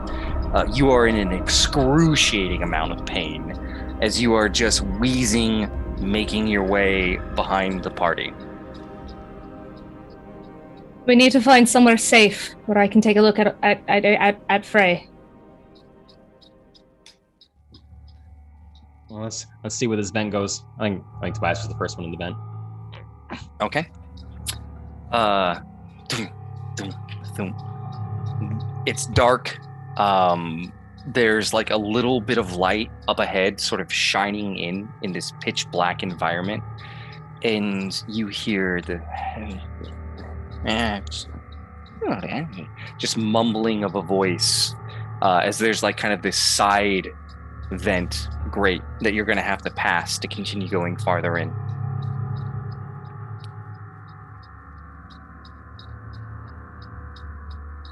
Nemo is thinking. Her nighttime friend said that this was the direction that they should be going. What order do we want to be in the tunnel? Is it single file? This is very important. Yeah, because you're one by one. There's no room to maneuver around. So I would say either Toby or Ellie is in front. Mm-hmm. Toby's in front. Ellie's behind. Okay. Then it would be Nemo. Mm-hmm. And then Meave and then Frey. And Frey. Yeah. Okay. Yep. I'm gonna look in the tunnel though, like the hole while we crawl past it. Okay. You guys continue to crawl. Eventually, as you start to get to that vent, you see. I'm gonna need you to put that second picture up, Toby. Gotcha. Do that. Oh no. The purple worm burst forth and devoured the party. Through the grate of these bars, you see a pale figure with fiery red hair. When you look through the grate, you're kind of seeing his back. He's about 3 feet in front of you, sitting on a rolling stool, and he's hunched over a table. There is the sickening squishing sounds of something meaty. A single overhead light sways and very dimly illuminates the room. Occasionally you catch a glimpse of the pale white face splattered with blood, and you hear him saying, "Look, I understand you have a lot of complaints, but we remove that first by removing the tongue." What's that? Oh, you're feeling much better now. I knew you would. Death usually has that effect on people. Now we just need to make you perfect. Hands dig back in. Oh, don't worry, you have more ribs. You don't need that one. Throws it aside and just continues to dig into this. Again, like you guys are kind of looking down, like kind of up, and you can see this. Can I get Meave and Toby to make a target number 7 necromancy check? All right. Necromancy? Okay. Mm-hmm. Yeah. That'll be a 17. I have 0 necromancy, but I rolled a 13. Of something. Masks. 17 of masks. Both of you, as you're passing this grate, it's going to be Toby first, because he's a little bit farther ahead. About 2 feet away, just within arm's reach, is a medical bag. Sleek, black, glistening leather, and it's open, and you can hear soft whispers coming out from the open bag. This is definitely something supernatural. Okay, so I'm in front, right? Mhm. And I see this guy right in front of me. So this bag's about Through the vent. It's through the vent. So this bag's like 2 feet away, and it's like right next to the rolling stool he's sitting on as he's hunched over, talking to himself. About 2 feet. It's within arm's reach. You just have to reach through up to your elbow. What's the TN on that one? That's going to be a sleight of hand, target number 10. Sleight of hand is grace, right? Sleight of It's hand, pickpocketing, which is pickpocket. speed. It's speed. Speed. Uh-huh. And it's TN 10, you said. Yes. Do I want to blow my 10? Want to blow my 10 on this? As you look out of the grate, clearly the hamster wheel succeeding in showing. Is it clear that Toby wants to do this? If Tobias is at the front of the line and there's just, we all pause for a second as Tobias Yeah, is thinking about something. We admire Tobias's ass while he considers something. He's in a hospital gown, so you can probably see the whole shebang. So make sure you get an eyeful because Tobias is going to. You know what? I don't need concept. Concept wants to hold their help. Holds help. Fine, do myself. And he's gonna reach his hand through and try to take. Oh, Ellie is clearly distressed by this. Like one hand just be like. Yeah, we'll have a conversation later, concept. But don't you fucking worry. And he's gonna reach his hand through and pull that. Oh, I don't even have to blow my 10. I got a 12. I don't need concept. I don't need you. Reach his hand through. You look up at the guy. Reach your hand through. Your hand sort of wraps around like the two handles, closing the bag. And as you begin to slowly pull it back, the chair rolls back towards the wall, and you quickly pull it in just as it presses against the wall where your hand would have been pinned a moment sooner if you weren't nimble enough. Lucky you for have me. this bag. Lucky for me, I don't need concept. I got all the goodies right in here. I push Tobias forward. At this point, Tobias's long monologue, I'm just like, you gotta keep going, dude. I look behind Ellie, give her a fucking glare. Pointing out there. You gotta push with your head, Ellie, because remember, you only got one arm. You give Ellie a glare, and she returns it in kind, and as you're pointing out there, Ellie's doing the same. And what is the message Toby's giving for this? Like, hold the fuck up and let me work, Ellie. and Ellie's is a big, are you fucking kidding me right now? Let's go. That's Ellie's. Sorry, go ahead. As we're looking, oh yeah, Maeve's between us. I think Maeve's behind you. Maeve's 2 behind us. Yeah, Maeve's just like. Okay, all right.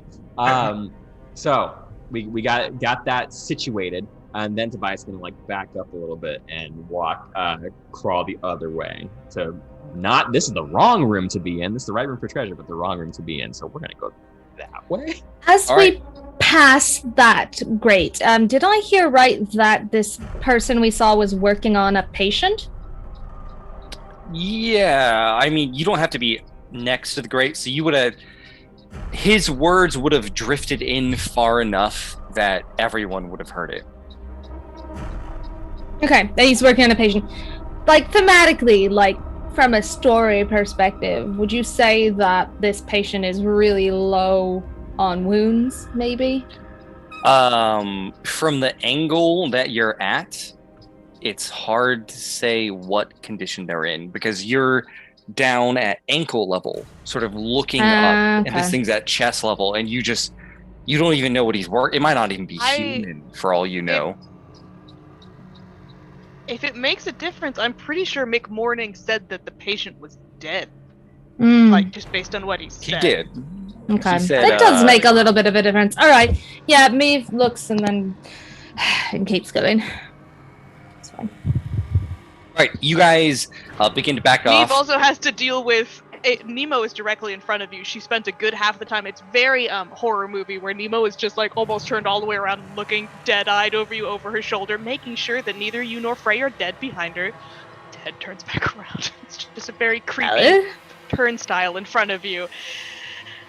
The last thing you see as you guys begin to back out, and Nemo, you're looking, there's the bloody gloved hospital hand that grabs like the old clicking microphone PA style of a school, and the speaker voice comes back on, and Dr. McMorning speaks into the speaker and says, "It has come to my attention that some of you are unsatisfied with your medical procedures. I would like to state that after 219 surgeries, Bella Bennett no longer feels pain and has a permanent smile on her face. Dare I say, this is something to look forward to." Click, shuts off. They just don't understand. Just fix them, and then they're all going to understand and we'll be immortal together. You guys back out of the vent and make your way farther down. The tin bonging as your hands and elbows brush up against them until eventually just the stench begins to hit you. The stench of so much decay. The sickening, gagging smell of long rotted death. Flies begin to buzz into the tent as you're making your way towards this opening, just like, ugh. And if for thematic purposes, you would like to make a target number 8 carouse check, we'll see how well you handle this. Nemo, you're fine.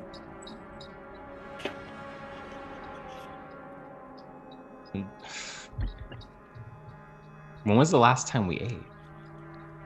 Probably a long time ago. It's been a while. It's been a while. You might have some alcohol left in those bellies, but target number 8. Does anyone get under an 8? Yeah, so Frey essentially, he's at the point where he doesn't know if it's the smell or if it's just a lot of blood loss, but yeah, he doesn't feel great. Getting a little woozy, getting that nausea kind of coming in. Flies are eagerly landing on your open wounds, and like the second they do, they just like sizzle and fall to the floor. They smell flesh in the rot, but don't understand the black blood. Got a 10. You know what I got a 10 of? Crows. Ooh, nice. I'm sorry, Meave. And Meave buries the dead bodies. I bury the flies. One little fly comes over and you just cough in it, and you're like, got him.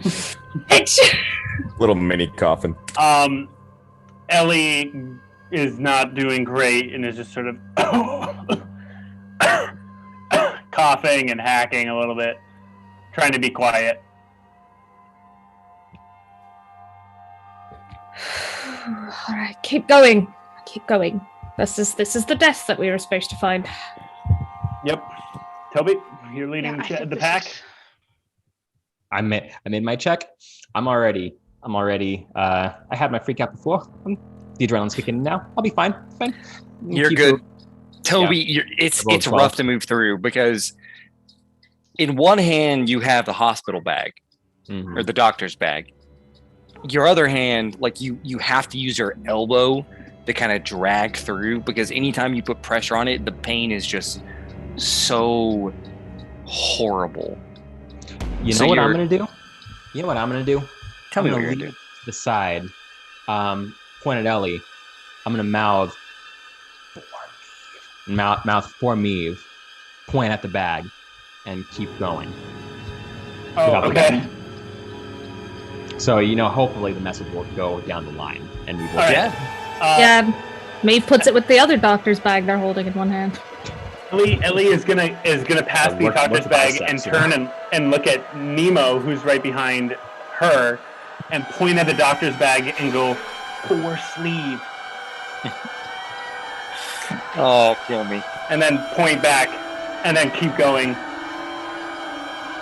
Turns her head around and kind of scoots. It's really gross. She like scooches the bag like between her arms and between her legs, and it comes out. So comes all the other stuff.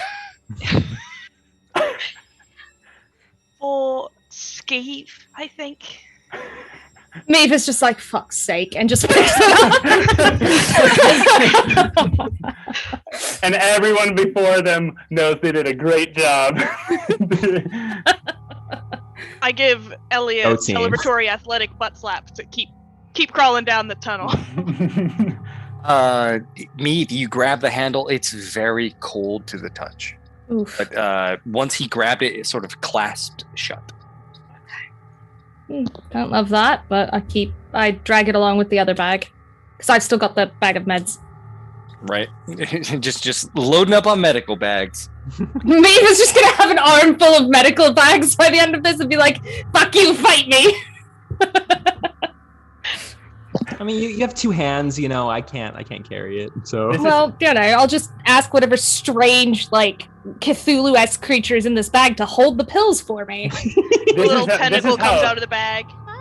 This is how Malifaux doctors become doctors. They just collect medical bags from all the other dead doctors until they have enough, and they're like, I'm a doctor. You go into a doctor's I am the office, doctor and they're now. like, what are your credentials? Here is my table of bags. You will see. As you can tell, I've collected several of them through body part-ridden vents, so you know that I'm legit. All of the previous doctors I have slain before. All right. So you guys continue to press on. Eventually, Toby, you being at the front, you find a grate that pushes open. When it does, you see the pit. This is a room that is a dumpster of discarded flesh, body parts, old medical supplies that are no longer viable. In the center of this like 30 by 30 round room, there is a part of the ground that's been broken open. You can still make out a bit of the concrete, and there is a water pipe, a sewage pipe. No, actually a water pipe, a fresh water pipe that's sort of flowing through, but like the gore and blood is dripping into it. And you think this is the pit where they discard all the unwanted things, including potentially your gear. So, okay. So just like a big hole in the middle of the room and water pouring on top of it. The hole's only about like 5 feet in diameter. And there's like a 3-foot pipe, like 3-foot diameter, that's just like been broken open. You can see like the metal's been peeled back and there's water flowing through it. But all around that, like a funnel going down, is just bone, rotted flesh, everything, you know, old discarded medical tools, hammers, whatever they find from their victims that have no value has just been thrown and discarded into here. And there's like a 10-foot drop that just goes into this sliding funnel of filth. That's gonna be it. Tobias climbs out. Okay, so first he opens the vent, you know, looks left and right, makes sure no one's in this room, and then climbs out. And he's like, looks clear. Guys, I think we found the place. Yeah. Our shit's in there. Yeah. Careful of your hand, Tobias, and your everything, Frey. Hey, Maeve. What? You know, I know you make a lot of people, right? Can they go in there and get us things for us? Oh, maybe. They think about that for a minute, and they're like, Everyone else can react to it first. we can try. I'm going to say being incorporeal, they cannot pick things up because they move through things. They can, but I'm not sure they would get I think the instructions are too specific to be like, pick up the things that were ours. You know, the things that were ours. There's an arm, Oh, yeah. and a bag. They have an intelligence of -5. Yeah, so I feel like I think it's more like, because you can be like, pull that lever or like cut down that thing or whatever, but like I think the instructions are probably too specific, to be honest. And Maeve will say about as much. Maeve will be like, they're not the cleverest, so I think we might just end up, if I told it to go get a pneumatic arm, it might just bring us an arm, for example. What about if we just lower Nemo down? Yeah, no, that's what I'm thinking. I can do it, and then Maeve, if you want to set up Frey, you look like shit. So if you wanted to take a look at people, that's a good idea. I'll take a look at Frey. I mean, not that it's the cleanliest of places, but if there's right. And you just be careful. Nemo, are you all right with going down there? It's Tobias, I'm already dead. What's it I gonna was do? about to say it's disgusting, but okay. She probably can't smell. Can you smell, Nemo? I think I can. Yeah, I think. Oh, all right. Yeah, I can. Maybe not as good as you can, but I want to look over the edge. How deep is it going to be?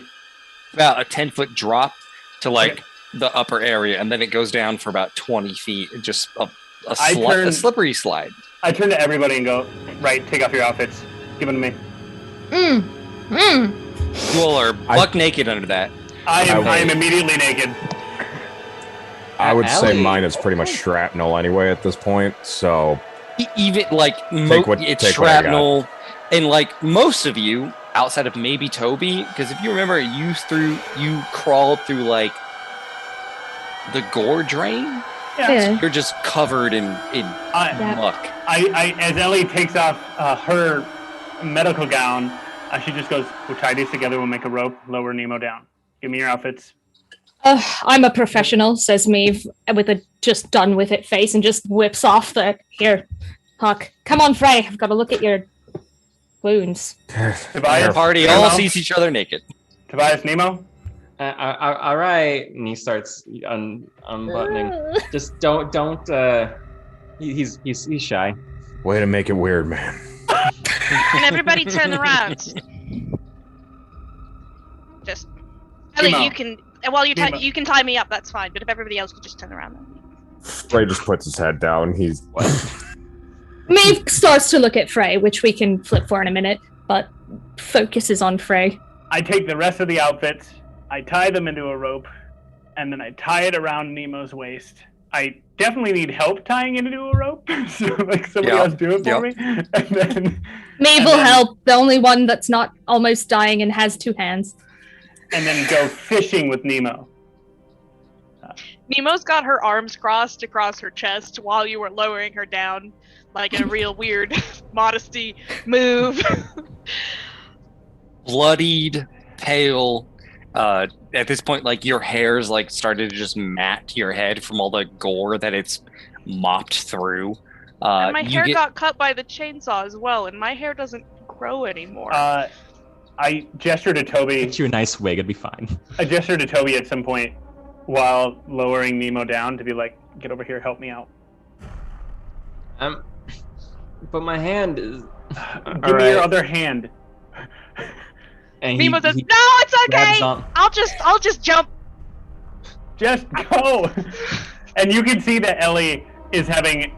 are you guys kidding me? We're in a gore-filled, body-filled room. Like, there are priorities. All right, Nemo, you get he's covering his junk with one hand. With the injured hand?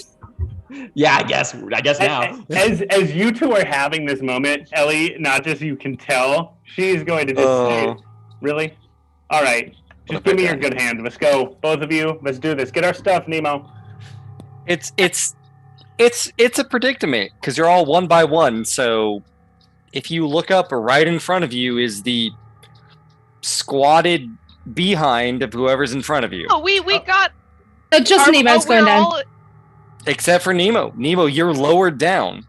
Everyone else is still in the vent. Okay. So you're all still in the vent. Naked with, if you look up, so I have to get naked and then wriggle past Tobias and Ellie to get to the hole. Yeah. Nemo's Yeah. having a Oh. terrible time. She Well, knows Tobias to look at the wall. Meave Meave cannot look at Frey's wounds in this situation. Then I'll just have to wait. This Yeah, is I this is figured there a was, like- horrible experience. I figured there was like enough room for us to like get out into the room, Yeah, like, I think around we the were hole. thinking we were around the hole. So that's Yeah. The 10-foot drop is down into the funnel. all. Okay. I see what's happening now. Well, we still tie the rope Yeah. together, and we That- go fishing. It's an Nemo awkward, fishing. gory experience, but you do. I'm like signing from down in the hole, like swing me that way so that I can get to the area that I need to go. We do so.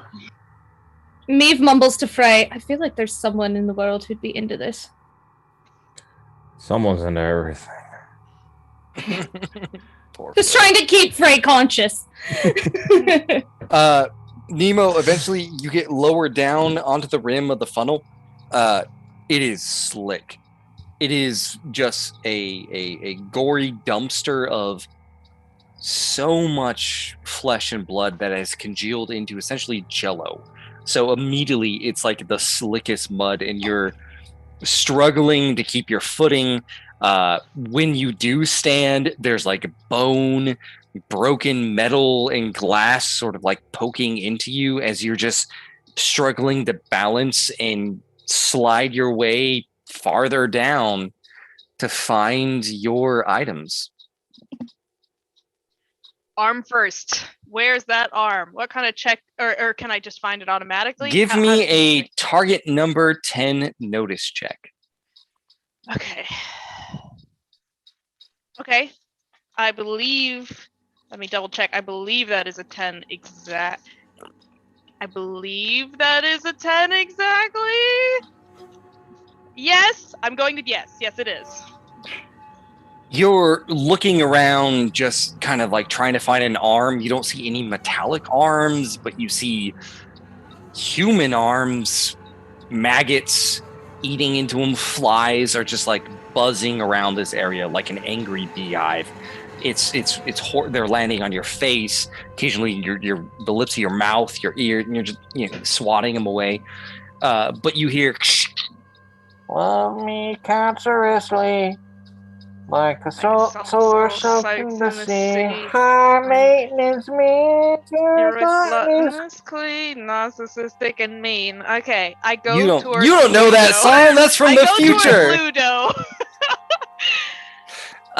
Eventually, minute. you pull aside the that sound? flesh, and you see a duffel bag where there's like tiny little pricks of like little claws just pushing through it, and the music's getting a little bit louder.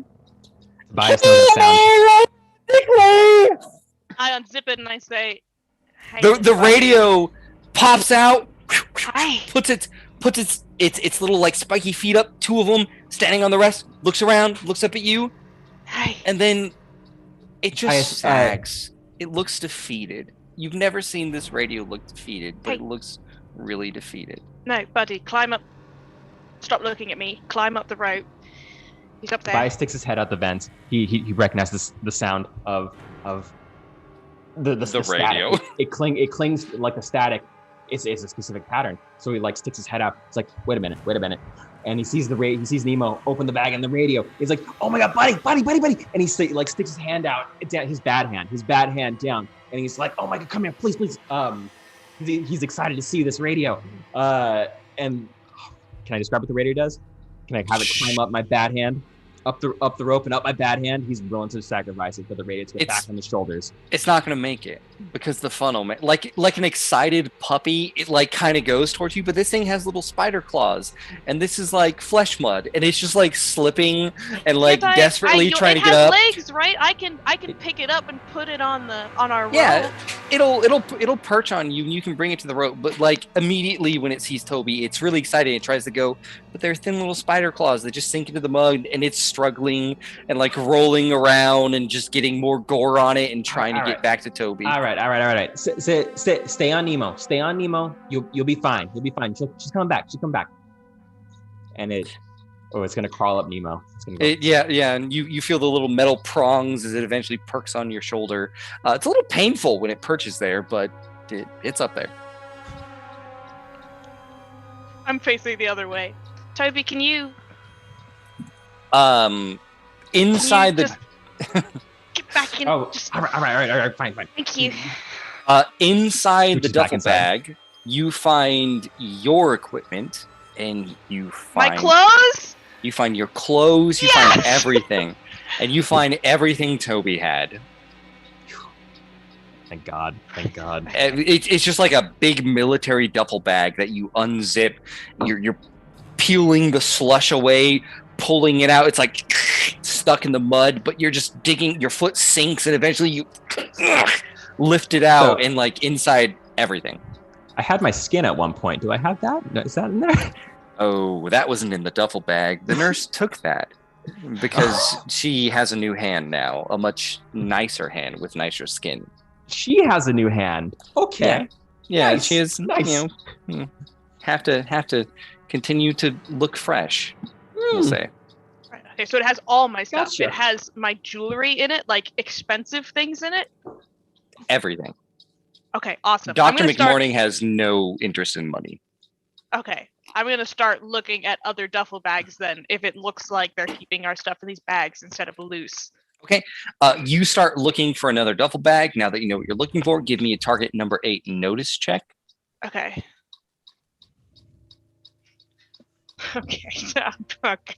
Okay, I'm killing it. I'm doing a great job, and I got the Black Joker. Tobias. Yes. You are occasionally looking at your radio perched on Nemo's shoulders. Not looking at Nemo. No. Just the radio. Like you're just like, oh my buddy, and then you're like, okay, not gonna look at Nemo, right? Right. And as your head goes down, you can see that in the muck, there's like 3 faces that are looking up at you with like cloudy, milky eyes, and they just sink into the muck. And for a moment, the muck moves like something moving under a blanket, under mud, and there's this thick shift of movement that kind of begins to curve around and make its way the long way towards Nemo. Nemo. I told you, Nemo, no, go back, no, get back in the. No, you gotta come up right now. Come up right now, please. Come up right now, please. Okay. Nemo will be confused, but she'll start climbing back up with the radio with the duffel over her arm. I haven't found everything yet. It's not important. Come right now. Yeah. Give me a target number 9 acrobatics check, Nemo. That's Grace, isn't it? It is Grace. Oh yeah, 4. Oh God. Oh, but I'm not trained in it, so I get to draw a card. So that's nice for me. Nice. You begin to scramble up, like your hands are diving in up to the elbow as you're just trying to move through the flesh mud, I guess we'll call it, pulling out just completely blackened by old nasty coagulated blood, making your way up. And then you look over, and Toby and Nemo, you both see that rising on the opposite side of the funnel, because this thing's moving very slow through the muck, is what looks like a worm made of stitched together flesh. But there are hundreds of human heads sewn all around it. And when it rises out, it screeches and gargles, and blood pours out of hundreds of heads. And when the mouths open, there are no teeth. You can see that the teeth have been removed, and shards of metal and broken glass have been sewed into it. And there's this choir of horrifying screams as it begins to just desperately flop and slither like a wild snake that can't move good in this environment around towards Nemo. Pull her up, please. Nemo's done for. Holy shit. Wait, okay. That's disgusting, Brent. Come on. Stuff of nightmares. Yeah. Okay, so I already failed on getting up this rope, right? You failed on getting up this rope, but now it's like, I want to stress, this thing cannot move well in this environment. It is an abomination that was left down here. So it is like struggling, squirming, like making its way around the corner, thrashing against the wall as thousands of like just a cacophony of screams and gnashing teeth going into dead gums. It's trying to make its way towards you. So give me another acrobatics check. Target number 8. Can we pull up the rope to maybe assist her? I think I'm tied that makes to sense. the rope. Okay, so I can do acrobatics with advantage. Mm-hmm. We're pulling up the rope. What is my target number? Target number 9.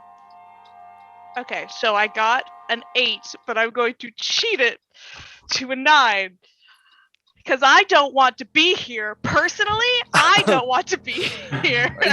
Everyone's pulling. Toby helps pull you in.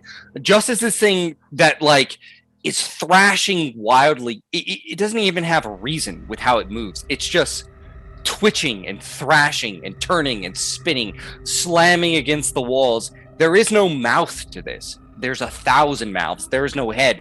And it's 1,000, hundreds of mouths just slashing into it, broken glass, metal, just biting into the wall. And like it's trying to use its body weight to throw its torso up towards you. And as like the torso comes up, snapping, hundreds of faces snapping. Eventually, a few moments goes by and it shifts a little bit and just sinks back into the muck, completely at peace again. Hey, Meave. Do you think you can talk to it? No. Okay, well, it was worth, your thought. I mean, if it's any dead people, it's many dead people at once, and I don't even think it's that. Oh. Well, we'll wait a couple of minutes and then I'll go back down and just keep an eye out to see if it comes back, right? All right. Bury it if it comes again. If you're gonna go down, we should probably all go down there together to face this thing. I hate that idea. I hate that idea, Ellie. All right. Wait. Let's. What if there's something in the doctor's bag, like a hook or something? We can hook it. Maybe we can hook the duffel bag with our stuff in it. Oh, all right. Sure. I mean, it's dead cold, but sure. I'm sure there's a hook in there, Tobias. And Maeve is gonna try to open the bag. Glass opens. You look inside. It's pitch black. Maeve says, "This might as well happen," and sticks their hand in. Your hand goes down, all the way up to your shoulder. Mary Poppins. Eventually, you feel around and you find a crumbled piece of paper. When you pull it out, it is a obituary. Rated for today. When you read it, it talks about how a young man recently committed suicide on the wall, that his gun was taken away from him because he was struggling with the horrors of the wall. But despite what his commanding officers did, he somehow managed to find a new gun. Maeve isn't going to say anything, just crumples the paper back up, stuffs it back in. Okay. Lays her out and says, "There's no hook." No. There's hook. nothing. There was a piece of paper in there, and it was just a clipping from a newspaper. It's trash. It's rubbish. We've got look, I don't mean to be insensitive, Nemo, I don't mean to be insensitive, but no one's in the best condition right now. I think we're liabilities. I think we send Nemo down there, and we do what we can from up here. You've got your radio back, Tobias. I've got a couple of spells. And if she can't find our things, but if you put all of us down here, that's 5 people that can get eaten by it instead of 1. No. What we're gonna do is we're gonna have the radio made its way from Nemo onto back on the Tobias. What we're gonna do is pass the radio, tie the sheets around the radio. The radio's gonna go get it. Can it carry our things, Tobias? It's they are in small. duffel bags, 100% not. They're in duffel, one at a time. These are duffel bags. Tobias, I can do it. I can do it. It's fine. Nemo is in she's on the other side of like the hole of the vent. Like Tobias is on one side, Nemo's on the other. She's in this weird, she's trying to put her corset on inside a vent so she can have her armor back. It's rough. Yep. Oh, I can do it. I can absolutely do it. I'll just start hoisting me if something happens. It's slow, so just keep. If Ellie, you want to come where I am right now, so you can both keep, or whoever wants to keep an eye while it's happening. Let me double check real fast. I'll double check something. Y'all. Yeah, I'll take a look. My stuff's not worth it, y'all. We need Ellie's arm, Frey. All right. Yeah. Look, we'll keep an eye out. Tobias and I will keep an eye out because we have spells. Worst case scenario, I'll bring me Nemo back up here quickly. Yeah, I'm gonna need that arm. It's too expensive to lose. I'll get it for you. Nemo, completely nude except for a corset and an ancient Egyptian necklace, descends the rope. Sick. Is there a way I can do it stealthily? I know I'm extremely This is the version of Mission Impossible we needed. Right here. Naked gore Mission Impossible. Yep. You're going to need. It's short in the front and long in the back. Okay. This thing is going to sense you through your vibrations. And this is. I don't have to come off the rope. Can't I hang over the rope and try to pick up the duffel from there? You still got to find the other duffels. They're buried like this one was. So I'm just gonna have to go fast then, right? Target number 11 stealth. Okay. See how nimbly you move through the muck. Oh my god, I'm so bad at this. But I do have a +6 to stealth, so that is exactly an 11. You manage to find like a rib cage nearby when they lower you down and just like use it almost like a sled to skid across the top of the muck. I am holding on to the end of our clothes as well. I'm not letting go of it. I'm not crawling back to it if I have to leave. Like, if I gotta go, I'm gonna go fast. You're holding on the end of it, but like you slide, like you don't make any imprints. Like normally when you were in this, your feet are dipping in, but you're just like, take the rib cage, wedge inside, and slowly get lowered down. Give me a target number 8 notice check. Okay, that is 5 plus 4 is 9. You manage to kind of like dig around a little bit. The muck just keeps seeping back in, but like for a moment you see an olive green texture and you quickly reach down and grab it, and just like 3 feet next to you, you see the muck dips in, and then there's a coughing sound. And like you see like the making out of a humanoid face as it just sprays like someone coughing up phlegm or gore, and it drips out and the mud reseals where that face was, and you just pull it up and have another duffel bag.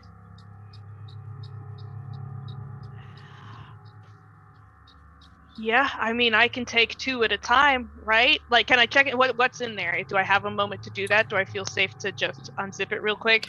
You quickly open it up. Inside is Mee's and Ellie's gear, and inside also is Ellie's arm. Okay.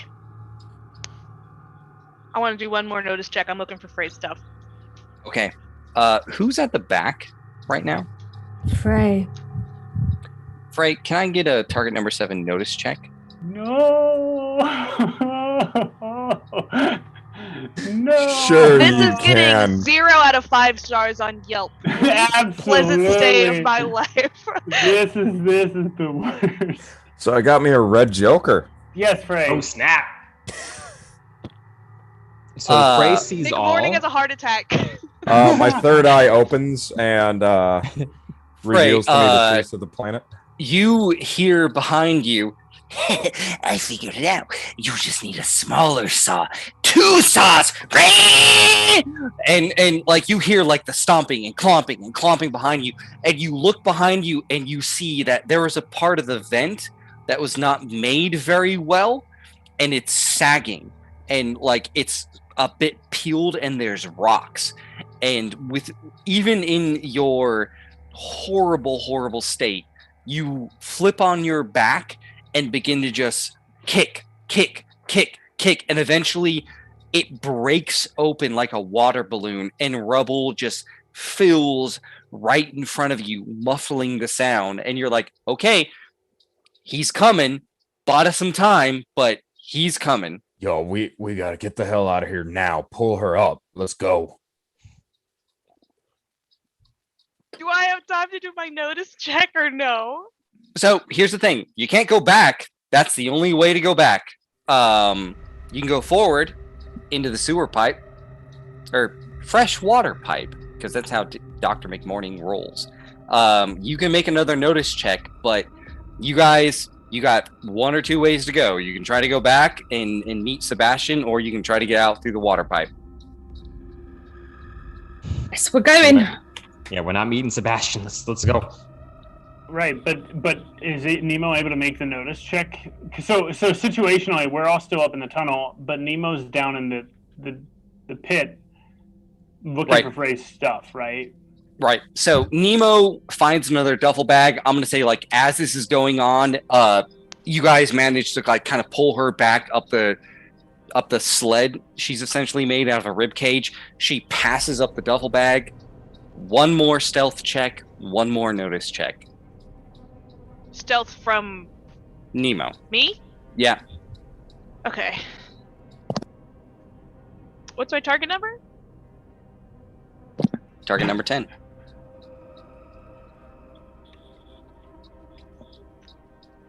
Okay. I got a. Can you make that? I got a 6. Or I got a 7. Sorry. I got an idea. You got an idea?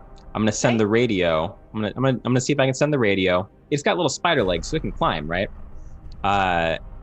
It might be able to stay on the walls a little bit, yeah. All right. I'm gonna send it around. I'm gonna point to the wall. Go over there. Make some noise, quietly. Make some quiet noise. Send it, across on the other side, away from Nemo. Have it crawl with the spider legs onto the wall and make some noise to distract this monster. It looks at you knowingly. It nods, and it's struggling because it's all goopy on these walls, but eventually it kind of digs into the crevices of the bricks, and it begins to play Nickelback. Gross. Okay. Almost as bad as the flesh pit, but all right. So we're dead. Yeah. Nemo, as you're digging in, you're trying to be stealthy. You're slipping. Can I say I'm on my sled and my foot falls back and it goes into that coughing guy's mouth? Yeah. It goes in, and like right as you pull it out, just like these jagged triangular teeth of rusted metal try to clasp around it, and then this thing begins to vibrate to the surface. It hears the radio and begins to thrash, lifting slowly, sliding on its belly, just faster towards the top, where it begins to thrash and thrash and thrash, and the radio is struggling to stay on as like teeth are digging into it, and it's trying to climb up, like it gets like a half turn and then just collapses down as it digs into the rubble. You have one more attempt for a notice before it becomes more distracted with flesh than it does the sound. So wait, did I already get Frey stuff or no? You did not find Frey stuff. So, no, it's going to be one more attempt of stealth. Yeah, because you got to get stealth first. So, one more attempt at stealth to see if you get a chance to look for Frey stuff. If not, it's going to start coming back towards you. I just have to get a 3. Okay, I got a 16 of tomes. You managed to, like, use the distraction during the chaos. Your rib sled was, like, smashed. I do a when, like, the tail of it hit you. So you're just on your own, and you're just, like, sliding on your stomach. Just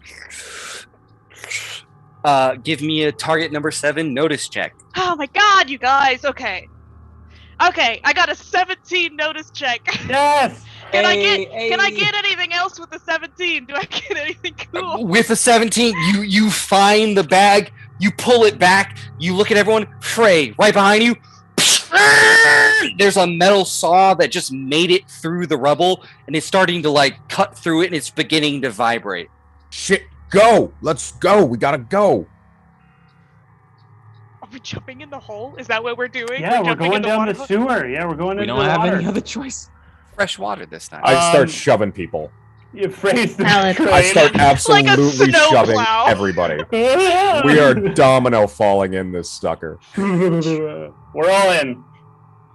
Yeah, we don't get much of a choice at this point.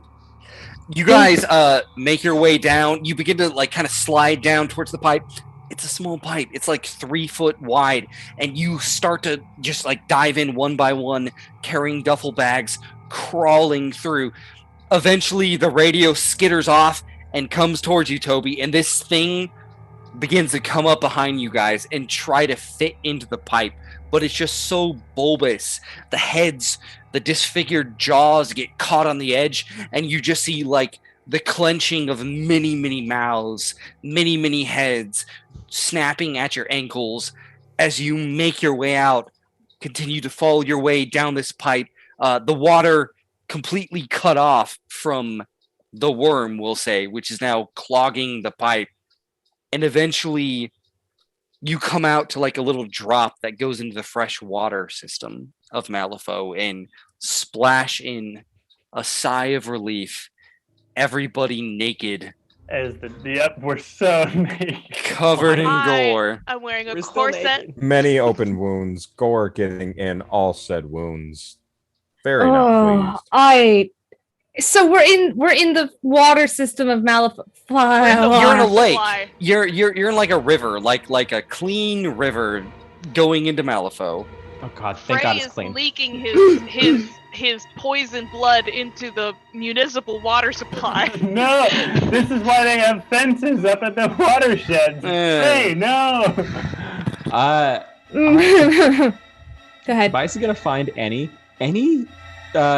shore that he can that is any way to get out of the water. Yeah, there's a shore nearby. You guys can, can swim over and get out. He swims. I don't need any more of this fresh water into his hand. And tries to get up, tries to get his hand clean, does his best. Yeah, I imagine the water is mostly clean as it's being diluted. So Meave, once they all get on the shore, Meave is gonna try and clean Frey up, I think. Yeah, Ellie's gonna, while Meave's doing a doctor check on Frey, Ellie's gonna go do a doctor check on Toby and Tobias's hand and just do a checkup on it as well. I think Meave already used the one medical check for the day, so... I have not used a medical check at all. Oh, if you haven't yet, you have a chance to heal Wait a minute. Did I use a medical check on Tobias? You used I the medical did. check. Yeah. But Ellie would be able to have a separate one. But Ellie could, yeah. Totally separate thing. I don't think so because it's like Tobias never lost any hit points. You know, he has. Wait a minute. I can make but... a medical check per person per day, so I can. Yeah, Brent. This is not to heal anything. Okay. This is really just like patching up and, And making sure that so, he yeah. doesn't get sicker. Ellie can make Sorry. it on Tobias, but Meave can't make it on Tobias right now. Me but never Meave's making it healed on. Tobias. So That's it's true. Like Healing your hand is removing Okay. a critical effect, which, if I remember, takes like an hour, and you yeah, guys haven't had. It's a whole separate process to do that. But This is Tobias cleaning up Tobias's hand from the flesh drain we just got out of. For sure. And Meave, butt naked, is doing the same thing to Frey. Yeah. All right. Just we'll cleaning start up off with you, all Ellie. of the cuts. All right. Ellie steps over. Says, "Hey, can I look at that?" Yeah. All right. And begins to rebandage with a 14 on Doctor. Just kind of takes it off, pulls out some of her clothing that is still dry, the most dry, and then just bandaging back up Toby's hand. Swapping out the bandages, it's very painful. I mean, you have that problem where when you bandage something raw, it kind of adheres to it. Mm-hmm. So she has to pull that off, and it's real rough. But she puts a new bandage on, and like for a brief moment when you see it, Toby, it's bad. It's just muscle tissue, and it's blackened. Right, Ellie's gonna rough. look at. I understand. Thank you. Ellie's gonna look at Tobias as she finishes and goes, "Don't worry, I've seen worse." Seen worse? Is there any more? Is there any more of the morphine lying around? Over here, Elliot's over here with me. Come. All right, I go get some more, and I come back over. And Tobias, as Ellie comes back, as you see her go fetch the morphine, you do see the tremendous amount of scarring that surrounds Ellie's left shoulder and no arm. The likelihood of her truly seeing worse is pretty high. But she comes back over, right? You ready? And Yeah. she just sticks the morphine in you before you say anything. Oh, all right. I'm feeling better. Yeah. Yeah, you're better. You're better, Tobias. We wouldn't have gotten out of here without you, so thank you. And I give Tobias a little bit of a hug. He puts his hand on it. He's like, he takes the hug. You know, a little loopy now, but he takes the hug. Ellie, yeah, you're great, Ellie. And pats it back. You too, Tobias. All right. Meave is cleaning up Frey's wounds, just wetting cloth, cleaning it. Just don't worry, just stay. I'm gonna stitch some of this up really quick. Don't hurt yourself. Don't. I'm in such better condition than most of you right now, says Meave, just sounding done, and starts to stitch you up, and says it's going to be for I cheated it because I pulled terribly, so it's a 9, which is moderate. You're gonna heal moderate, which is, hold on, I've got the I believe it's reference. 3. I think it's 3. Just checking my references. If you're doing the doctor check, right? Yeah, If, yeah. So it's 5 is the TN for moderate. doctor check, so everything over every 5 over it is another health point back. 1. So it's So just 2. 5 would be 1, 10 would be 2. 10 would be 15 2. would be Yeah, so it's just 2. Yeah. Just 2. And heal you for 2, stitch you up a bit, and Meave looks down at Frey. Kind of washes their hands, and that was foolish. You were on death's door. I was perfectly healthy. No one had hit me at all. I heard everyone. I couldn't be the reason y'all didn't make it out. You wouldn't have been? You didn't kill us, Prey. You splashed some blood on us. There's a bit of a difference. Your self-loathing or your hero complex or whatever it is, it's going to get you killed, and then where will we be?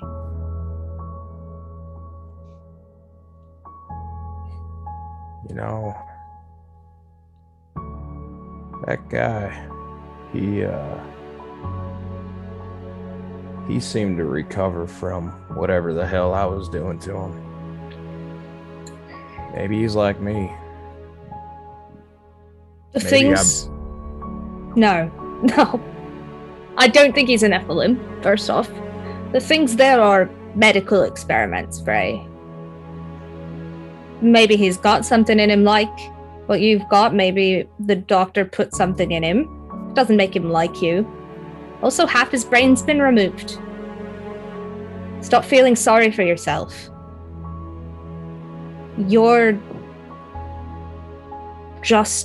You have just as much right to live as any one of the rest of us.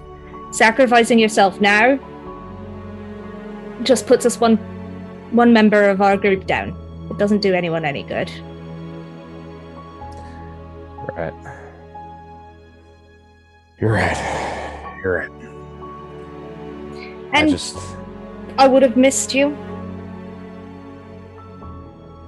Hell, I would have missed you too.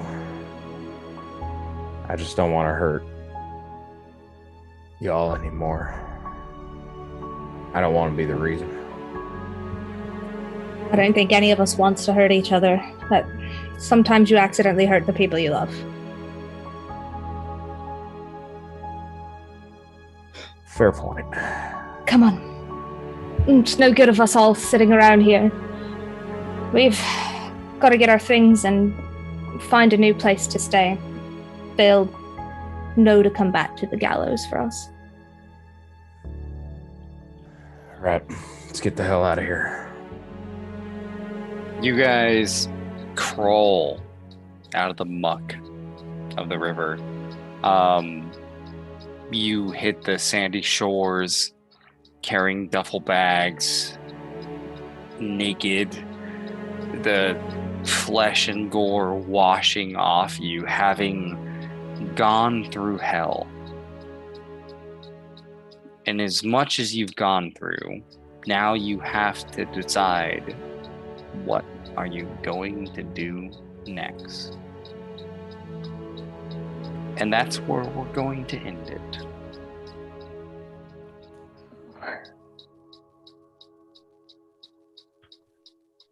All right. Yeah. Didn't even think about our hotel. We need to check on Ronan and everybody. Yeah. I gotta explain a lot to you all. A lot of loose ends. We've all got to get dressed. We need a story. I'm just gonna walk into Malifaux butt naked.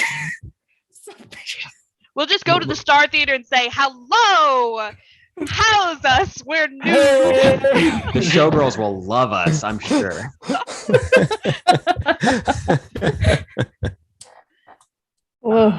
This adventure is something else. Is rough.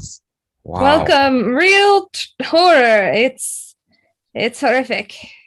Wow. Yeah, horrific. Wow. Oh my god. Oh my god. Let's say goodnight to everybody. Night, y'all. Have a good night. Thank you for joining us.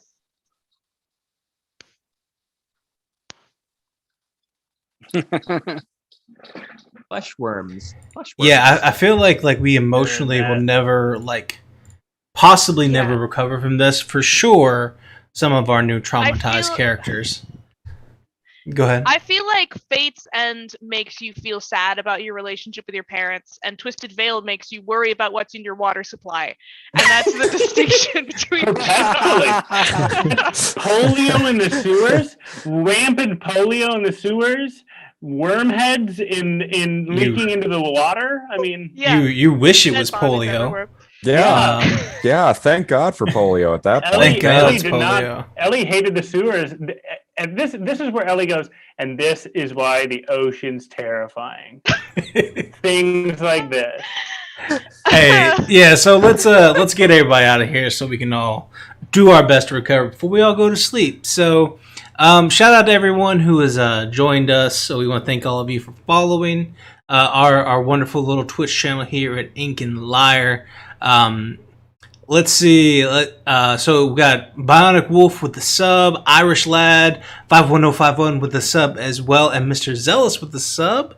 Thank you all so much for that. And then thank Fantasine with the follow. So shout out to all of you for doing that, and all the people who have liked the show on Facebook and all over the place. If this is the kind of content that you enjoy, the best thing you could do for us is tell all your friends. So share in all your places, tell someone you know about the horrors you've experienced, and hopefully you can traumatize them as well. The next time you'll see us is tomorrow. We'll be on Iron Valor, where we'll continue our adventure into the Candlekeep Library. That's at 7:30 Central Standard Time. Friday is Short Rest. It's a time when we take a break. It's a quick hour at 8 o'clock Central Standard Time, where we play some games and do a little bit of relaxing, and it's just a good old time for everyone. You can ask any questions you may have and all those sorts of things. Monday is Fate's End, as mentioned here by Deanna, where you will likely not be traumatized unless... You'll be traumatized in a different way. It's a different kind of trauma. But that's our homebrew 5e game set in our new IP, the Kickstarter, the Stargazer's Guide to Aurora. Set in Aurora, the Fate's End game is. If I can just channel my Yoda real quick. Please go to our Kickstarter page. I'll put it in the chat now and go get notified for when that goes live. We're super excited about that. You can go check that out and get updates for that. So follow us on all the socials at Ink and Lyre everywhere. Twitter, Facebook, Instagram, YouTube, and then of course you can find us in our Discord as well. So thank you all so much for joining us. We will see you all here next week, 8 o'clock Central Standard Time. Oh, and we're going to raid somebody, but I'll figure out who that's going to be in just a second. Okay, bye. Bye.